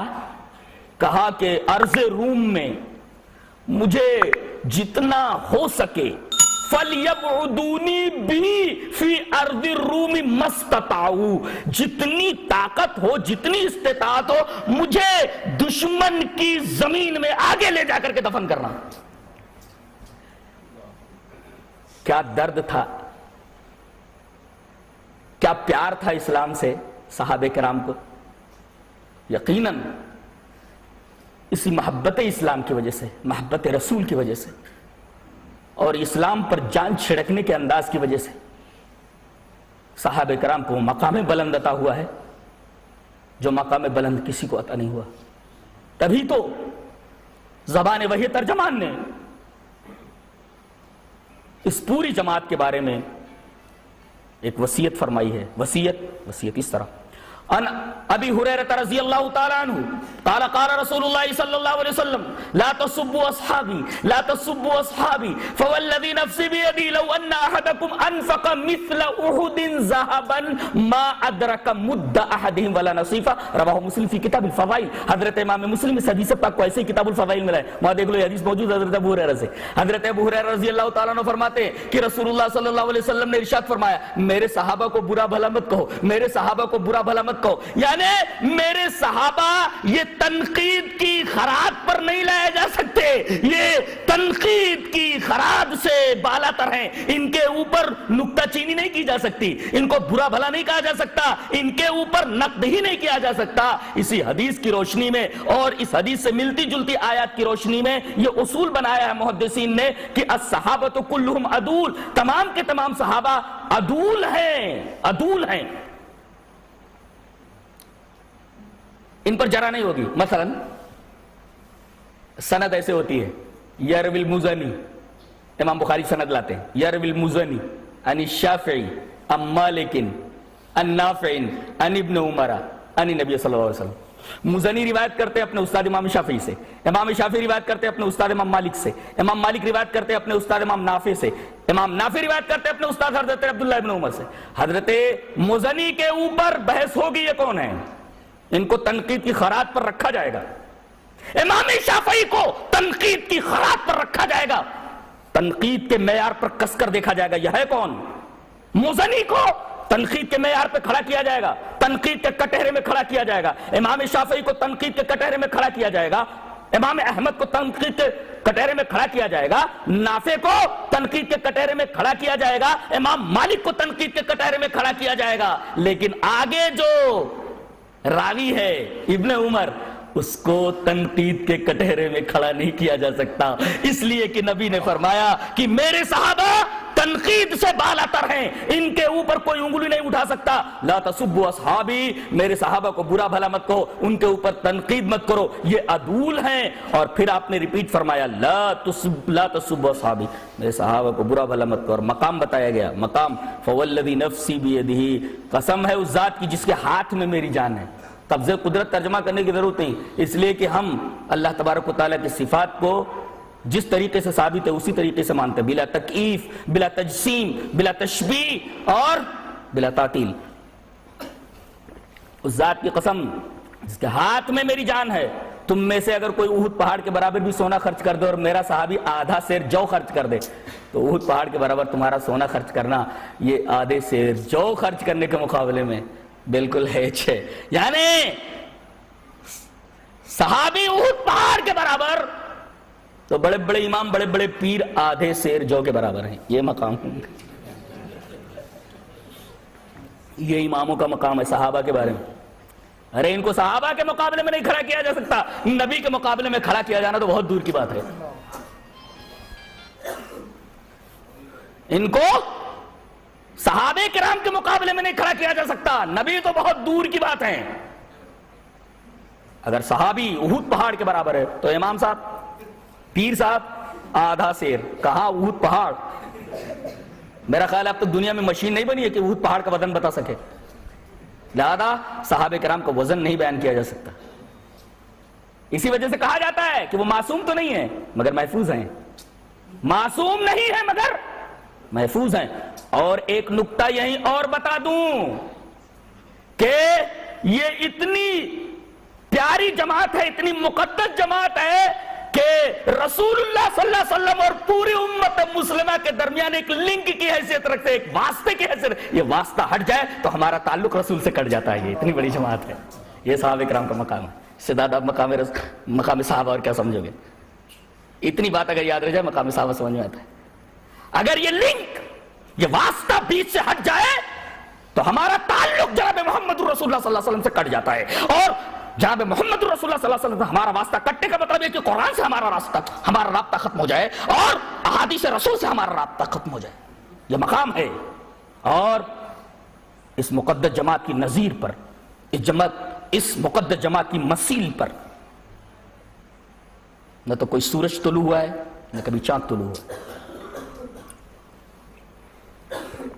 تبھی تو اللہ نے فرمایا محمد الرسول اللہ والذین معہ، نام نہیں لیا، محمد اللہ کے رسول اور جو آپ کے ساتھ ہیں۔ پوچھئے علماء سے ماں کا کیا مطلب ہوتا ہے؟ ماں ساتھ، گردن کٹانی ہو تیرے ساتھ ہیں، مال خرچ کرنا ہو تیرے ساتھ ہیں، آبرو قربان کرنی ہو تو تیرے ساتھ، تیری ادا کے اوپر ہم اپنی جان قربان کر دینے کے لیے تیار ہیں۔ یہ معہو نے بتایا ہے، والذین معہو، ورنہ صحابہ بھی کہہ دیا جاتا۔ معیت بہت بڑی چیز ہے، بہت بڑی چیز ہے معیت۔ اب وقت نہیں ہوتا، علامہ ابن تیمیہ علیہ الرحمہ نے جو معیت کی تفسیر کی ہے وہ میں کرتا، میرا موضوع نہیں ہے، ورنہ معیت کی تفسیر ہو جاتی۔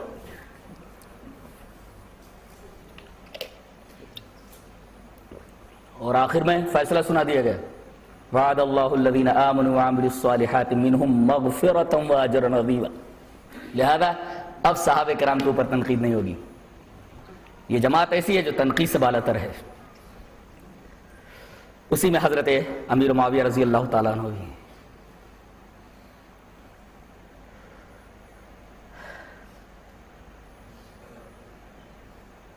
چلیے حضرت یزید کے اوپر لگائے گئے ایک الزام کی صفائی خود ایک وکیل صفائی سے لے لیتے، جو حضرت علی رضی اللہ تعالیٰ عنہ کے بیٹے ہیں، بڑے بیٹے حضرت محمد بن حنفیہ، سوتیلے بیٹے، ان سے لے لیتے۔ انہوں نے سنا کہ یزید کے بارے میں چند لوگ، خاص طور سے سبائی لوگ، طرح طرح کی باتیں بنا رہے ہیں۔ اور یہ حقیقت میں آپ کو بتا دوں کہ سن 36 ہجری میں جو جنگ جمل ہوئی حضرت علی اور حضرت عائشہ کے درمیان، جس میں 10,000 مسلمان مارے گئے، یہ نہ تو حضرت علی کی طرف رہنے والے صحابہ کی خطا ہے اور نہ تو حضرت عائشہ رضی اللہ تعالی عنہا کی طرف رہنے والے صحابہ کی طرف۔ یہ وہ لوگ تھے جنہیں حدیث پاک میں الفئۃ الباغیہ کہا گیا ہے۔ جی یہ باغی جماعت، یہ باغی جماعت کون؟ حضرت علی کی نہیں، حضرت عائشہ کی نہیں، حضرت امیر معاویہ کی نہیں، حضرت علی کی نہیں، بلکہ یہ وہی سبائی ہیں جو اسلام کی جڑیں کھودنے کے لیے، انڈرمائن کرنے کے لیے دنوں رات سازشوں میں لگے رہتے تھے۔ یہ ہے الفئۃ الباغیہ، جو دونوں کے نہیں تھے۔ اور فتنے کو ہوا دینے والے جنگ جمل میں، جس میں 10,000 مسلمان مارے گئے، جو 36 ہجری کے اندر حضرت علی اور حضرت عائشہ کے مابین ہوئی، اور 36 ہی کے اندر، وہ تو محرم میں ایک مہینہ لڑائی رک گئی تھی، سفر کے اندر گھمسان کی جنگ ہوئی۔ حضرت علی 85,000، ایسی طریقے سے 90,000 مسلمانوں کو لے کر کے نکلے، حضرت امیر معاویہ 85,000 مسلمانوں کو لے کر کے نکلے، اور مقام صفین کے اوپر خوفناک جنگ ہوئی جس میں تقریباً 90,000 یا 1,00,000 مسلمان مارے گئے۔ اور جانتے ہیں کہ اس فتنے کے پیچھے، اس بلا کے پیچھے کن کا ہاتھ تھا؟ وہی فئت باغیہ، وہی سبائی ذہن، وہی سبائی ذہن کار فرما تھا۔ اور آج تک یزید رحمہ اللہ کے بارے میں جو کچھ غلط فہمیاں پھیلائی گئی ہیں وہ اسی سبائی آئیڈیالوجی کا مظہر، سبائی آئیڈیالوجی کا مظہر ہے، اس لیے کہ واقع کربلا نبی کریم صلی اللہ علیہ وسلم کی وفات کے موت کے 50 سال بعد سن 61 ہجری کے اندر وجود پذیر ہوا، اور اس کے 100 سال کے بعد واقع کربلا کے اوپر جو پہلی کتاب لکھی جا رہی ہے وہ ابو مخنف لوط ابن یحییٰ جو غالی شیعہ ہے، کٹر شیعہ ہے، یہ پہلی کتاب واقع کربلا کے اوپر لکھنے والا ہے، ابو مخنف لوط ابن یحییٰ، اس کا نام بھی کتنا برا ہے، اور اس کا عقیدہ انتہائی غالی شیعہ ہے، اس نے روایات کی چھان پھٹک کے بغیر ہر رتب و یابس چیزیں اپنی کتاب مقتل حسین کے اندر نقل کر دی ہیں، اور روافظ کے تمام عقائد کی واقع کربلا کے تعلق سے بنیاد یہی کتاب ہے جو تمام واہی تباہی باتوں پر مشتمل ہے۔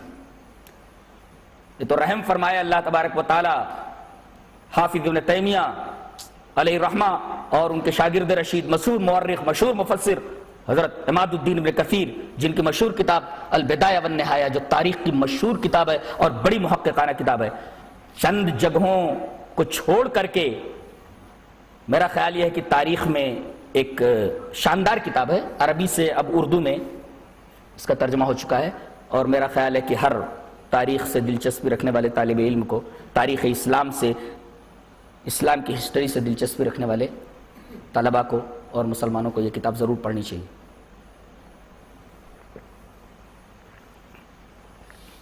تو غلط فہمی کیوں پھیلی؟ 100 سال کے بعد لکھی گئی اور بلا تحقیق وہ کتاب لکھی گئی، اس کے اندر یہ واہی تباہی باتیں تھیں، اور شیعہ ذاکرین نے، واعظین نے ان واقعے کو ایسا بڑھا چڑھا کر کے بیان کیا، تحقیق کا دور تھا ہی نہیں، لوگوں کے دلوں میں سارے واقعات جس طریقے سے انہوں نے بھرنے چاہے بھر دیے گئے۔ جہاں تک حقیقت کا تعلق ہے، حقیقت کا تعلق البدایہ والنہایہ کے اندر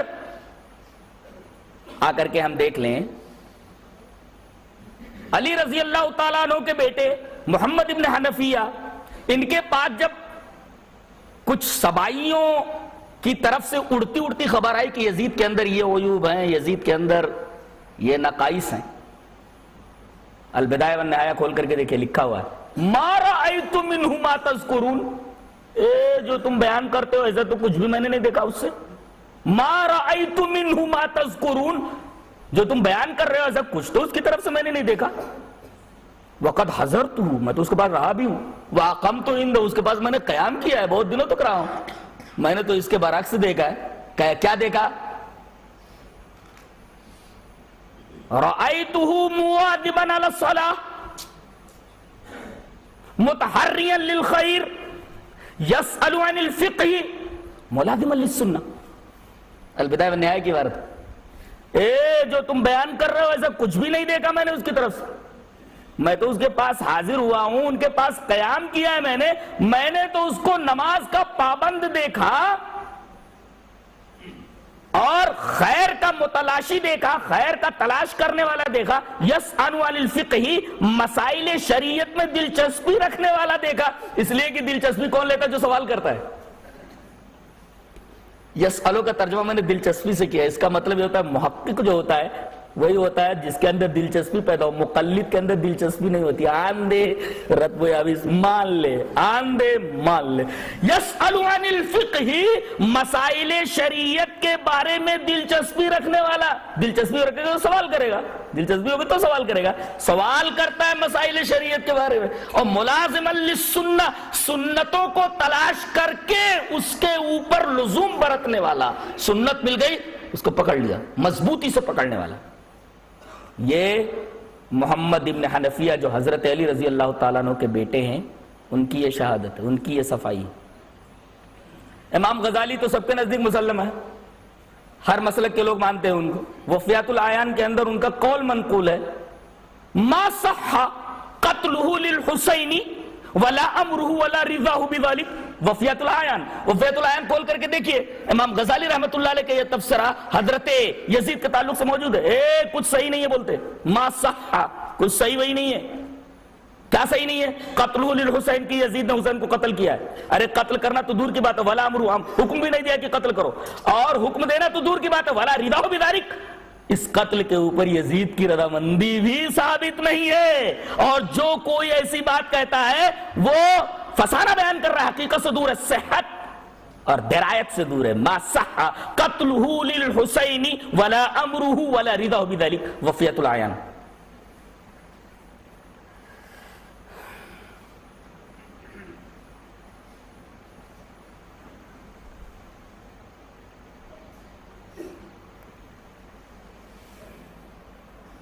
واقع کربلا کس طرح وجود پذیر ہوا اس کو سمجھ لیجیے.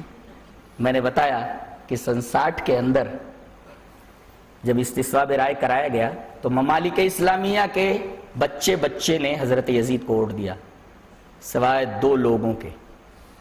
عبداللہ ابن زبیر مکہ میں ہے، مدینہ میں، حضرت حسین بھی مدینہ میں ہے.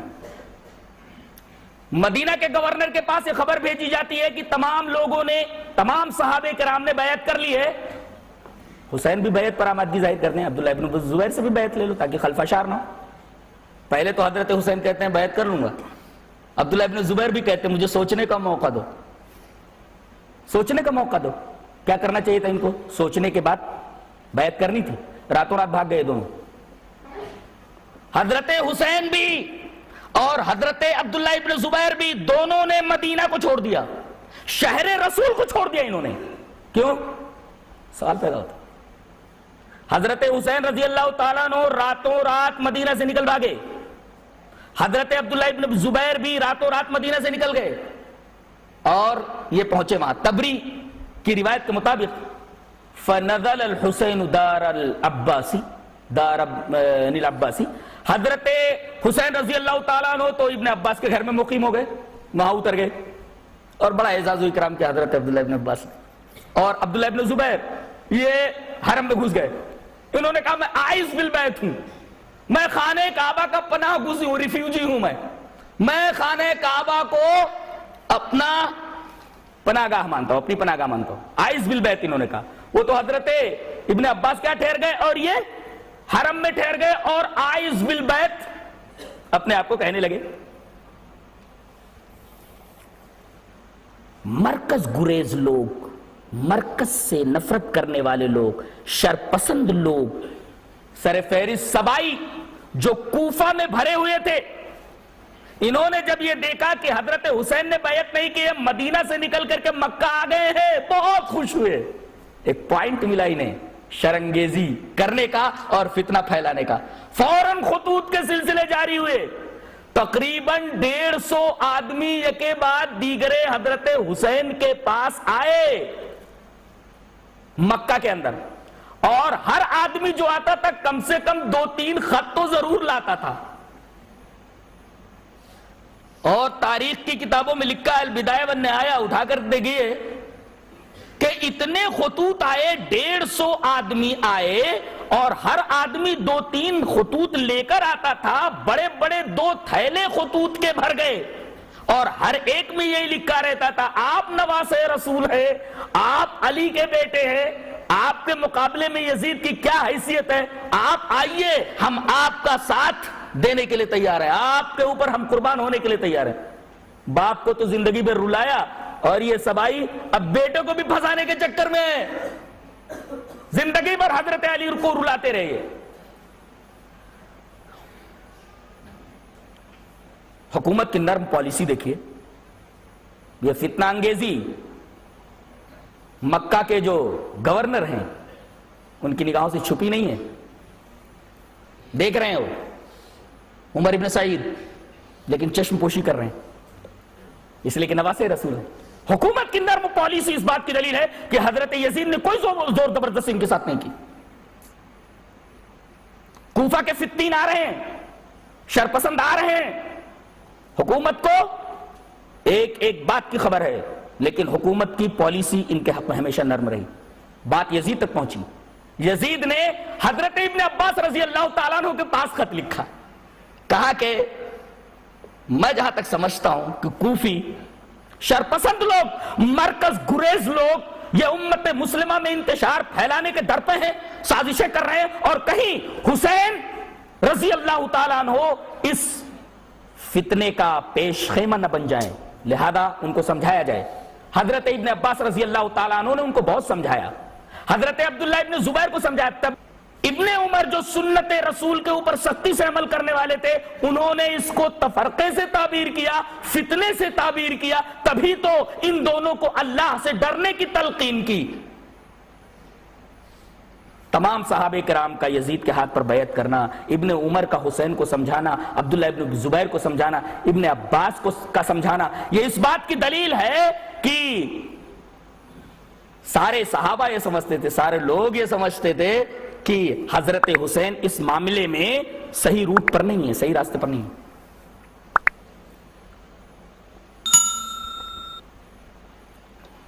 پچاس آدمی آ کر ٹھہر گئے۔ حضرت حسین رضی اللہ تعالیٰ عنہ کوفیوں کے سازش کے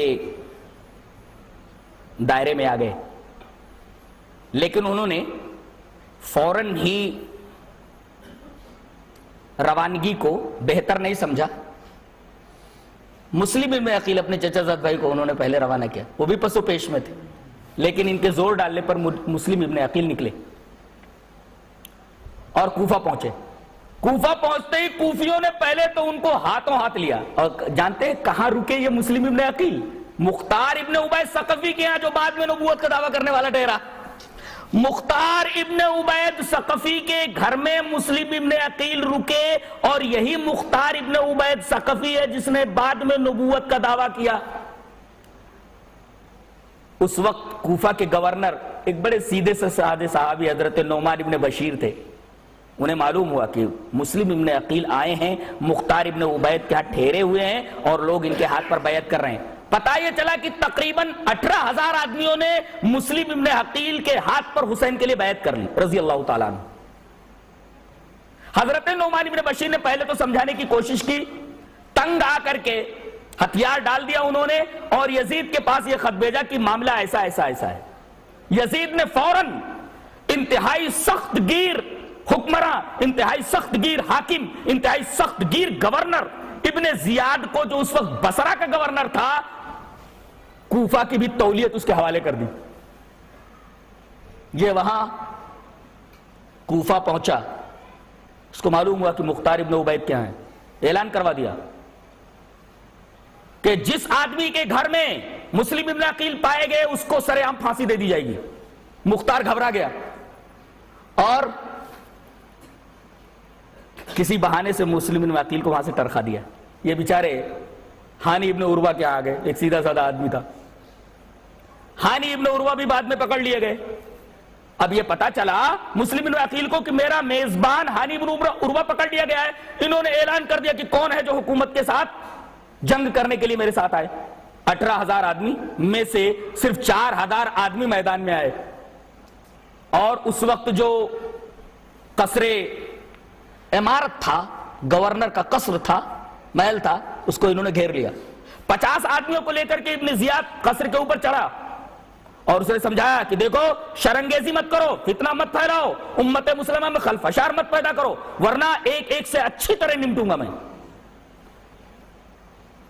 اس کی سخت گیری مسلم تھی۔ تھوڑی دیر کے اندر 18,000 آدمی اڑن چھو ہو گئے، صرف 30 آدمی رہ گئے، وہ بھی دھیرے دھیرے ادھر ادھر ہو گئے، اور ان کو پکڑ لیا گیا، اور ہانی ابن عروہ اور مسلم ابن عقیل دونوں کو گورنری کے قصر ہی میں پھانسی دے دی گئی۔ اور عجیب بات تو یہ ہے کہ جس دن پھانسی دی گئی اس سے پہلے ہی عمر ابن سعد کو، جو کہ وہاں کے لشکر کے کمانڈر تھے، یہ سعد ابن ابی وقاص کے بیٹے ہیں، ان سے انہوں نے وصیت کی کہ میرے حق میں تو پھانسی کا فیصلہ ہو چکا ہے، میں وصیت کر رہا ہوں حسین کو خبردار کر دو وہ کوفہ نہ آئے، کوفہ والے غدار ہیں، یہاں نہ آئے، اور ان کو سولی دے دی جاتی ہے۔ عمر ابن سعد کو یہ وصیت پہنچانی تھی۔ جس دن ہانی ابن عروہ اور مسلم ابن عقیل کو قتل کیا گیا، حضرت حسین رضی اللہ تعالیٰ عنہ اس کے 1-2 دن کے بعد مکہ سے چل نکلتے. مکہ کے تمام لوگ ان کو سمجھا رہے ہیں, بڑے بڑے صحابہ سمجھا رہے ہیں کہ آپ مت جائیے, کوفی لوگ اچھے نہیں, آپ کے ساتھ وفا نہیں کریں گے. لیکن ادھر مسلم ابن عقیل کا پہلے خط آ گیا تھا کہ 18,000 آدمی بیعت کر چکے ہیں. بعد کے حالات جو مسلم ابن عقیل کو پیش آئے ان کا علم تھا نہیں. انہوں نے 10 ذی الحجہ کو حج کرنے کے بعد روانگی کی ٹھان لی. مکہ کے تمام لوگ سمجھا کر تنگ آئے, نہیں مانے تو ہر ایک آدمی اپنے اپنے گھر چلا گیا اور ان کا تنہا چھوڑ دیا. عجیب بات تو یہ ہے کہ ان کے ساتھ حضرت حسین کے ساتھ کوفہ جانے کے لیے کوئی صحابی تیار نہیں ہے. بتائیے, جن لوگوں نے حق کے لیے اپنی جانیں قربان کر دی, باطل کے خلاف ہمیشہ سینہ سپر رہے, ہمیشہ صف آرا رہے, انہوں نے حضرت حسین کا ساتھ نہیں دیا. اس سے پتہ چلتا ہے کہ یہ لڑائی حق و باطل کی نہیں تھی, معرکہ حق و باطل نہیں تھا. ورنہ حرف آتا ہے کہ صحابہ جو حق کے لیے اپنی جان دینے کے لیے ہمیشہ تیار رہتے تھے, اس معرکہ حق و باطل میں شریک کیوں نہیں ہوئے؟ اور صحابہ کرام کو تو چھوڑیے, حضرت علی رضی اللہ تعالی عنہ کے 15 صاحبزادے, ایک روایت کے مطابق 17 لڑکے ہیں حضرت علی کے, تو 15 صاحبزادوں میں سے 11 صاحبزادوں نے کہہ دیا کہ ہم تمہارے ساتھ جانے والے نہیں ہیں. بمشکل 3 ان کے ساتھ ہوئے, خود ان کے بھائیوں نے ان کے ساتھ نہیں دیا. حضرت علی رضی اللہ تعالی عنہ کے 15 بیٹوں میں, ان کے 15 بھائیوں میں صرف 2-3 بھائی ان کے ساتھ ہوئے, بقیہ 11 بھائیوں نے ان کا ساتھ دینے سے انکار کر دیا. تو جو اعتراضات صحابہ کرام کے اوپر ہوتے, کیا علی کے لڑکوں پر نہیں ہوتے؟ ان کے اوپر اعتراض کیوں نہیں کیا جاتا؟ انہوں نے ان کا ساتھ کیوں نہیں دیا؟ اس لیے کہ وہ بھی یہ سمجھ رہے تھے کہ ہمارے کا حق و باطل نہیں ہے. حضرت حسین چلتے ہیں. مکہ سے کربلا کا فاصلہ 1500 کلومیٹر ہے. کتنا ہے؟ مکہ سے کربلا کا فاصلہ 15 کلومیٹر ہے. 10 ذی الحجہ کو حج کرنے کے بعد 30 دن چلنے کے بعد 31ویں دن یہ مقام کربلا میں پہنچتے ہیں.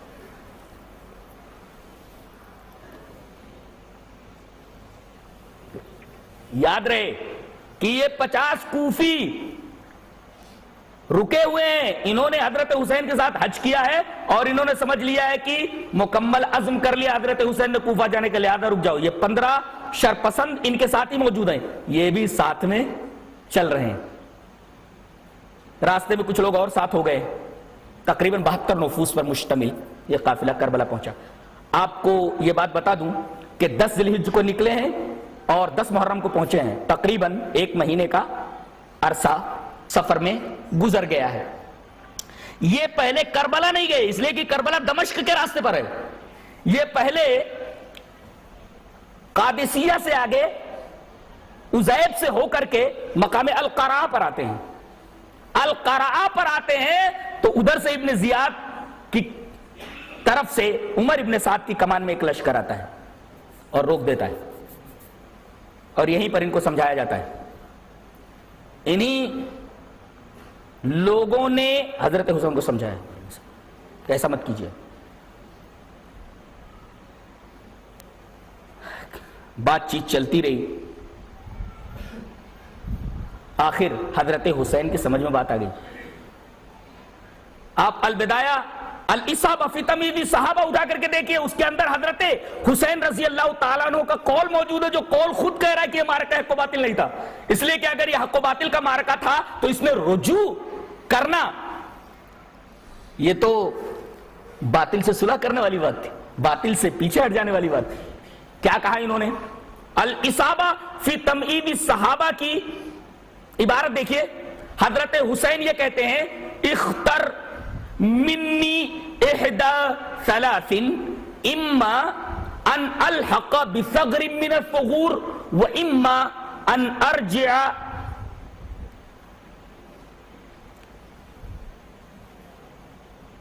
و اما ان اضع یدی فی ید یزید فقبل عمر ذلك منہ. یہ الاصابہ فی تمئیز الصحابہ کی روایت, اور اس کا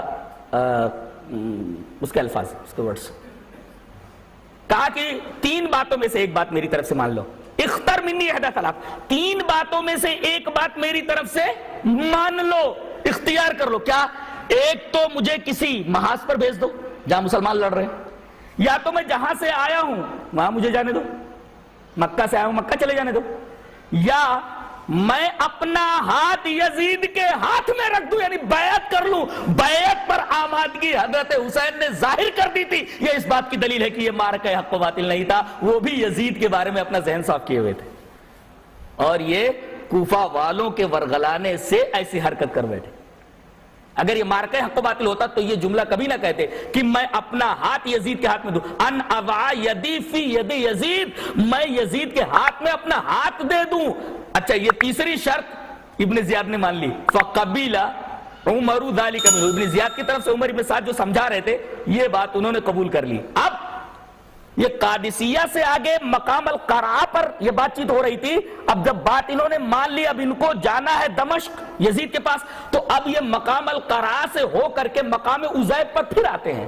عزیب سے آگے بڑھ کر کے قرع ہے نا، قادسیہ سے آگے، اب پھر گھوم کر کے کوفہ کا راستہ چھوڑ کر کے مقام عزیب پر آئے ہیں، اور مقام عزیب سے چلتے ہوئے دمشق کی طرف ایک جگہ پہنچتے ہیں جو ارض الطف کا ایریا ہے. ارض الطف، اس کا ایک قریہ ہے اقر، اس کا ایک کھیڑا ہے، اس کا ایک ہیملٹ ہے جس کو کربلا کہا جاتا ہے. وہاں ٹھہر گئے، مقام عزیب پر پھر واپس پلٹے اور وہاں سے دمشق کے راستے پر چلے. اس کا مطلب یہ ہوا کہ ان کا پکا ارادہ یہ تھا کہ یزید سے بیعت کر لیں گے، اور آگے بڑھ کر کے مقام کربلا میں رکے. مقام کربلا کہاں ہے؟ یہ ارض الطف کا علاقہ، ایریا، اور ایک گاؤں ہے العقر، اس سے متصل ایک کھیڑا ہے، ایک میدان ہے. اسی کھیڑے اور میدان کے پاس یہ لوگ اتر گئے، اور عمر ابن سعد بھی ان کے ساتھ آ رہے ہیں کچھ لشکر کو لیے ہوئے. ایک بات یہاں بتا دوں، بنو ہاشم کے جتنے لوگ حضرت حسین کے ساتھ ہیں، اس میں کچھ بچے بھی ہیں، سکینہ ہے، حضرت زینب ہیں، سب ہیں.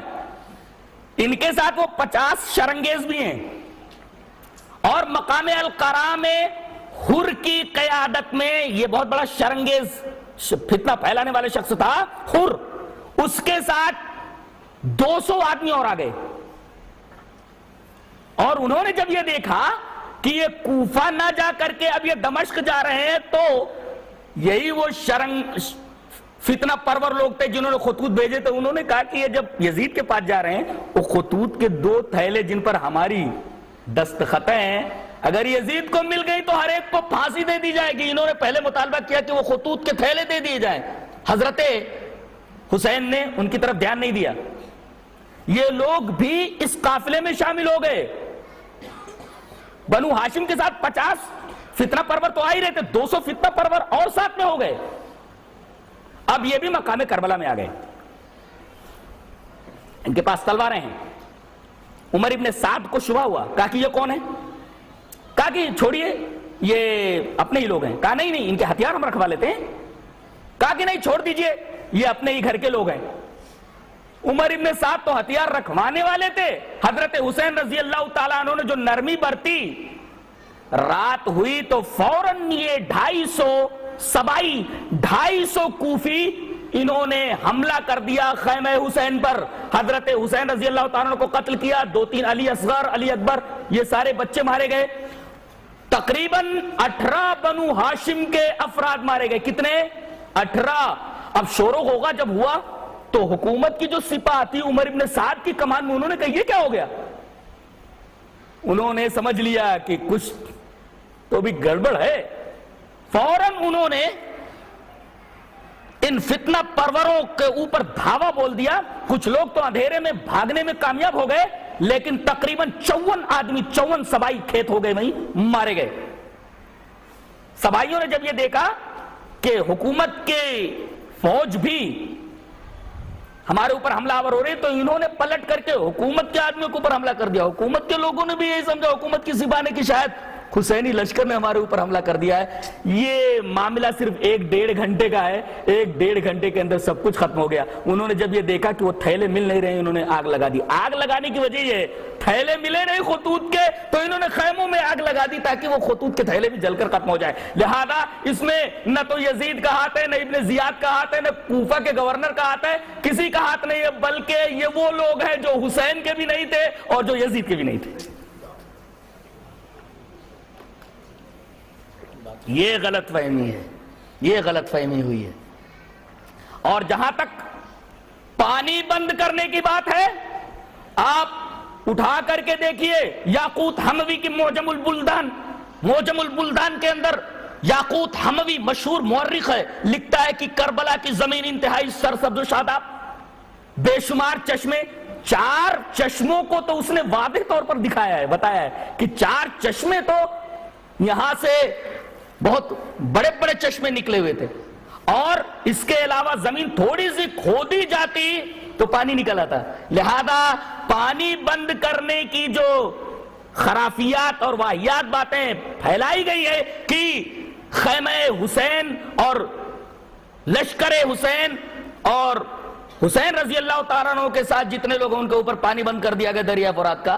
دریا فرات پر جانے کی کیا ضرورت تھی؟ کربلا کی زمین تو خود سرسبز و شاداب ہے. یہ بات کس نے لکھی ہے؟ مشہور مورخ نے معجم البلدان کے اندر لکھا ہے، جس کا نام یاقوت حموی ہے، کہ کربلا کی زمین انتہائی سرسبز و شاداب، بے شمار چشمے وہاں موجود، کم سے کم 4 چشمے تو واضح طور پر یاقوت حموی نے معجم البلدان کے اندر بتائیں.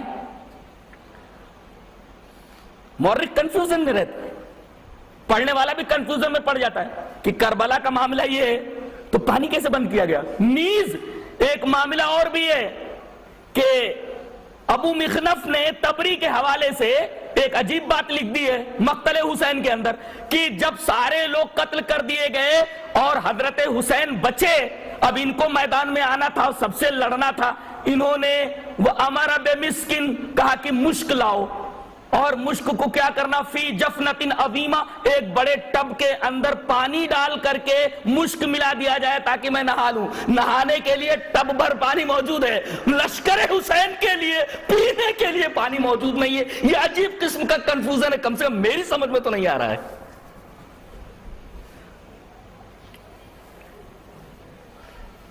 فی جفنۃ عظیمہ، جفنہ کی جمع جفان، قرآن میں ایک بڑے ٹب کے اندر پانی ڈالا جائے، اس کے اندر مشک ملایا جائے، پھر اس کے بعد میں نہاؤں گا، نہانے کے بعد میدان جنگ میں جاؤں گا لڑنے کے. جبکہ معاملہ دن کا نہیں ہے، رات میں 1 گھنٹے میں سب ختم ہو گیا. اور یہ کرنے والے کون تھے؟ یہ سب کے سب سبائی تھے، جو نہ حسین کے تھے نہ یزید کے تھے. رہا معاملہ گردنیں کاٹ کر کے ان کے اوپر گھوڑے دوڑانا، سر حسین کا دمشق لے جایا جانا، یزید کا ان کے ہونٹوں کے اوپر، کہا جاتا ہے کہ جس ہونٹ کو رسول بوسہ دیتے تھے اس کے اوپر اس نے چھڑی ماری. بالکل غلط بات ہے. کہتے ہیں کہ جب یہ قافلہ وہاں پہنچا تو یہ کس کا ڈسا ہوا تھا؟ یزید کا نہیں، یزید کے فوجیوں کا نہیں، سبائیوں کا، ان لوگوں کا جو نہ حسین کے تھے اور نہ یزید کے تھے، ان کا ڈسا ہوا. ان کی حالت زار دیکھ کر کے البدایہ والنہایہ کے الفاظ ہیں، فَبَكَى يَزِيدُ حَتَّى كَادَتْ نَفْسُهُ تُفِيضُ وَبَكَى أَهْلُ الشَّامِ حَتَّى عَلَتْ أَصْوَاتُهُمْ. کہتے ہیں کہ یہ منظر دیکھ کر کے، لٹے پٹے قافلے کو دیکھ کر کے حضرت یزید ایسا رونے لگے جیسے ان کا دم نکل جائے گا. قادت نفسہ تفیض، ایسا لگتا تھا جیسے حضرت یزید کا دم نکل جائے گا. اور ان کو روتے دیکھ کر کے سارے شام والے جو وہاں موجود تھے رونے لگے، یہاں تک کہ ان کی آوازیں بلند ہو گئی. قد علت اصواتہم، ان کی آوازیں بلند ہو گئی. اتنا روئے حضرت یزید. بتائیے اگر ہاتھ ہوتا تو حضرت یزید ایسا کرتے؟ بہادر اور سخی آدمی اس طریقے کی ذلیل حرکتیں اور اوچھی حرکتیں نہیں کرتا. اور حضرت یزید تو ایک گہرا رشتہ رکھتے ہیں حضرت حسین سے. خالو کو اس طریقے سے قتل کیا جانا اور خالو کے ساتھ اور نواز رسول کے ساتھ اس طریقے کی بات کرنا، کم سے کم ایک بہادر اور ایک سخی آدمی کے شایان شان نہیں. جس پر تمام ممالک اسلامیہ کا بچہ جس کی خلافت پر متفق ہو، وہ کم سے کم ایسی ذلیل حرکت تو نہیں کر سکتا. ایک مورخ ماننے کے لیے تیار نہیں، کم سے کم میرا ذہن تو اس کو تسلیم کرنے پر بالکل تیار نہیں ہے.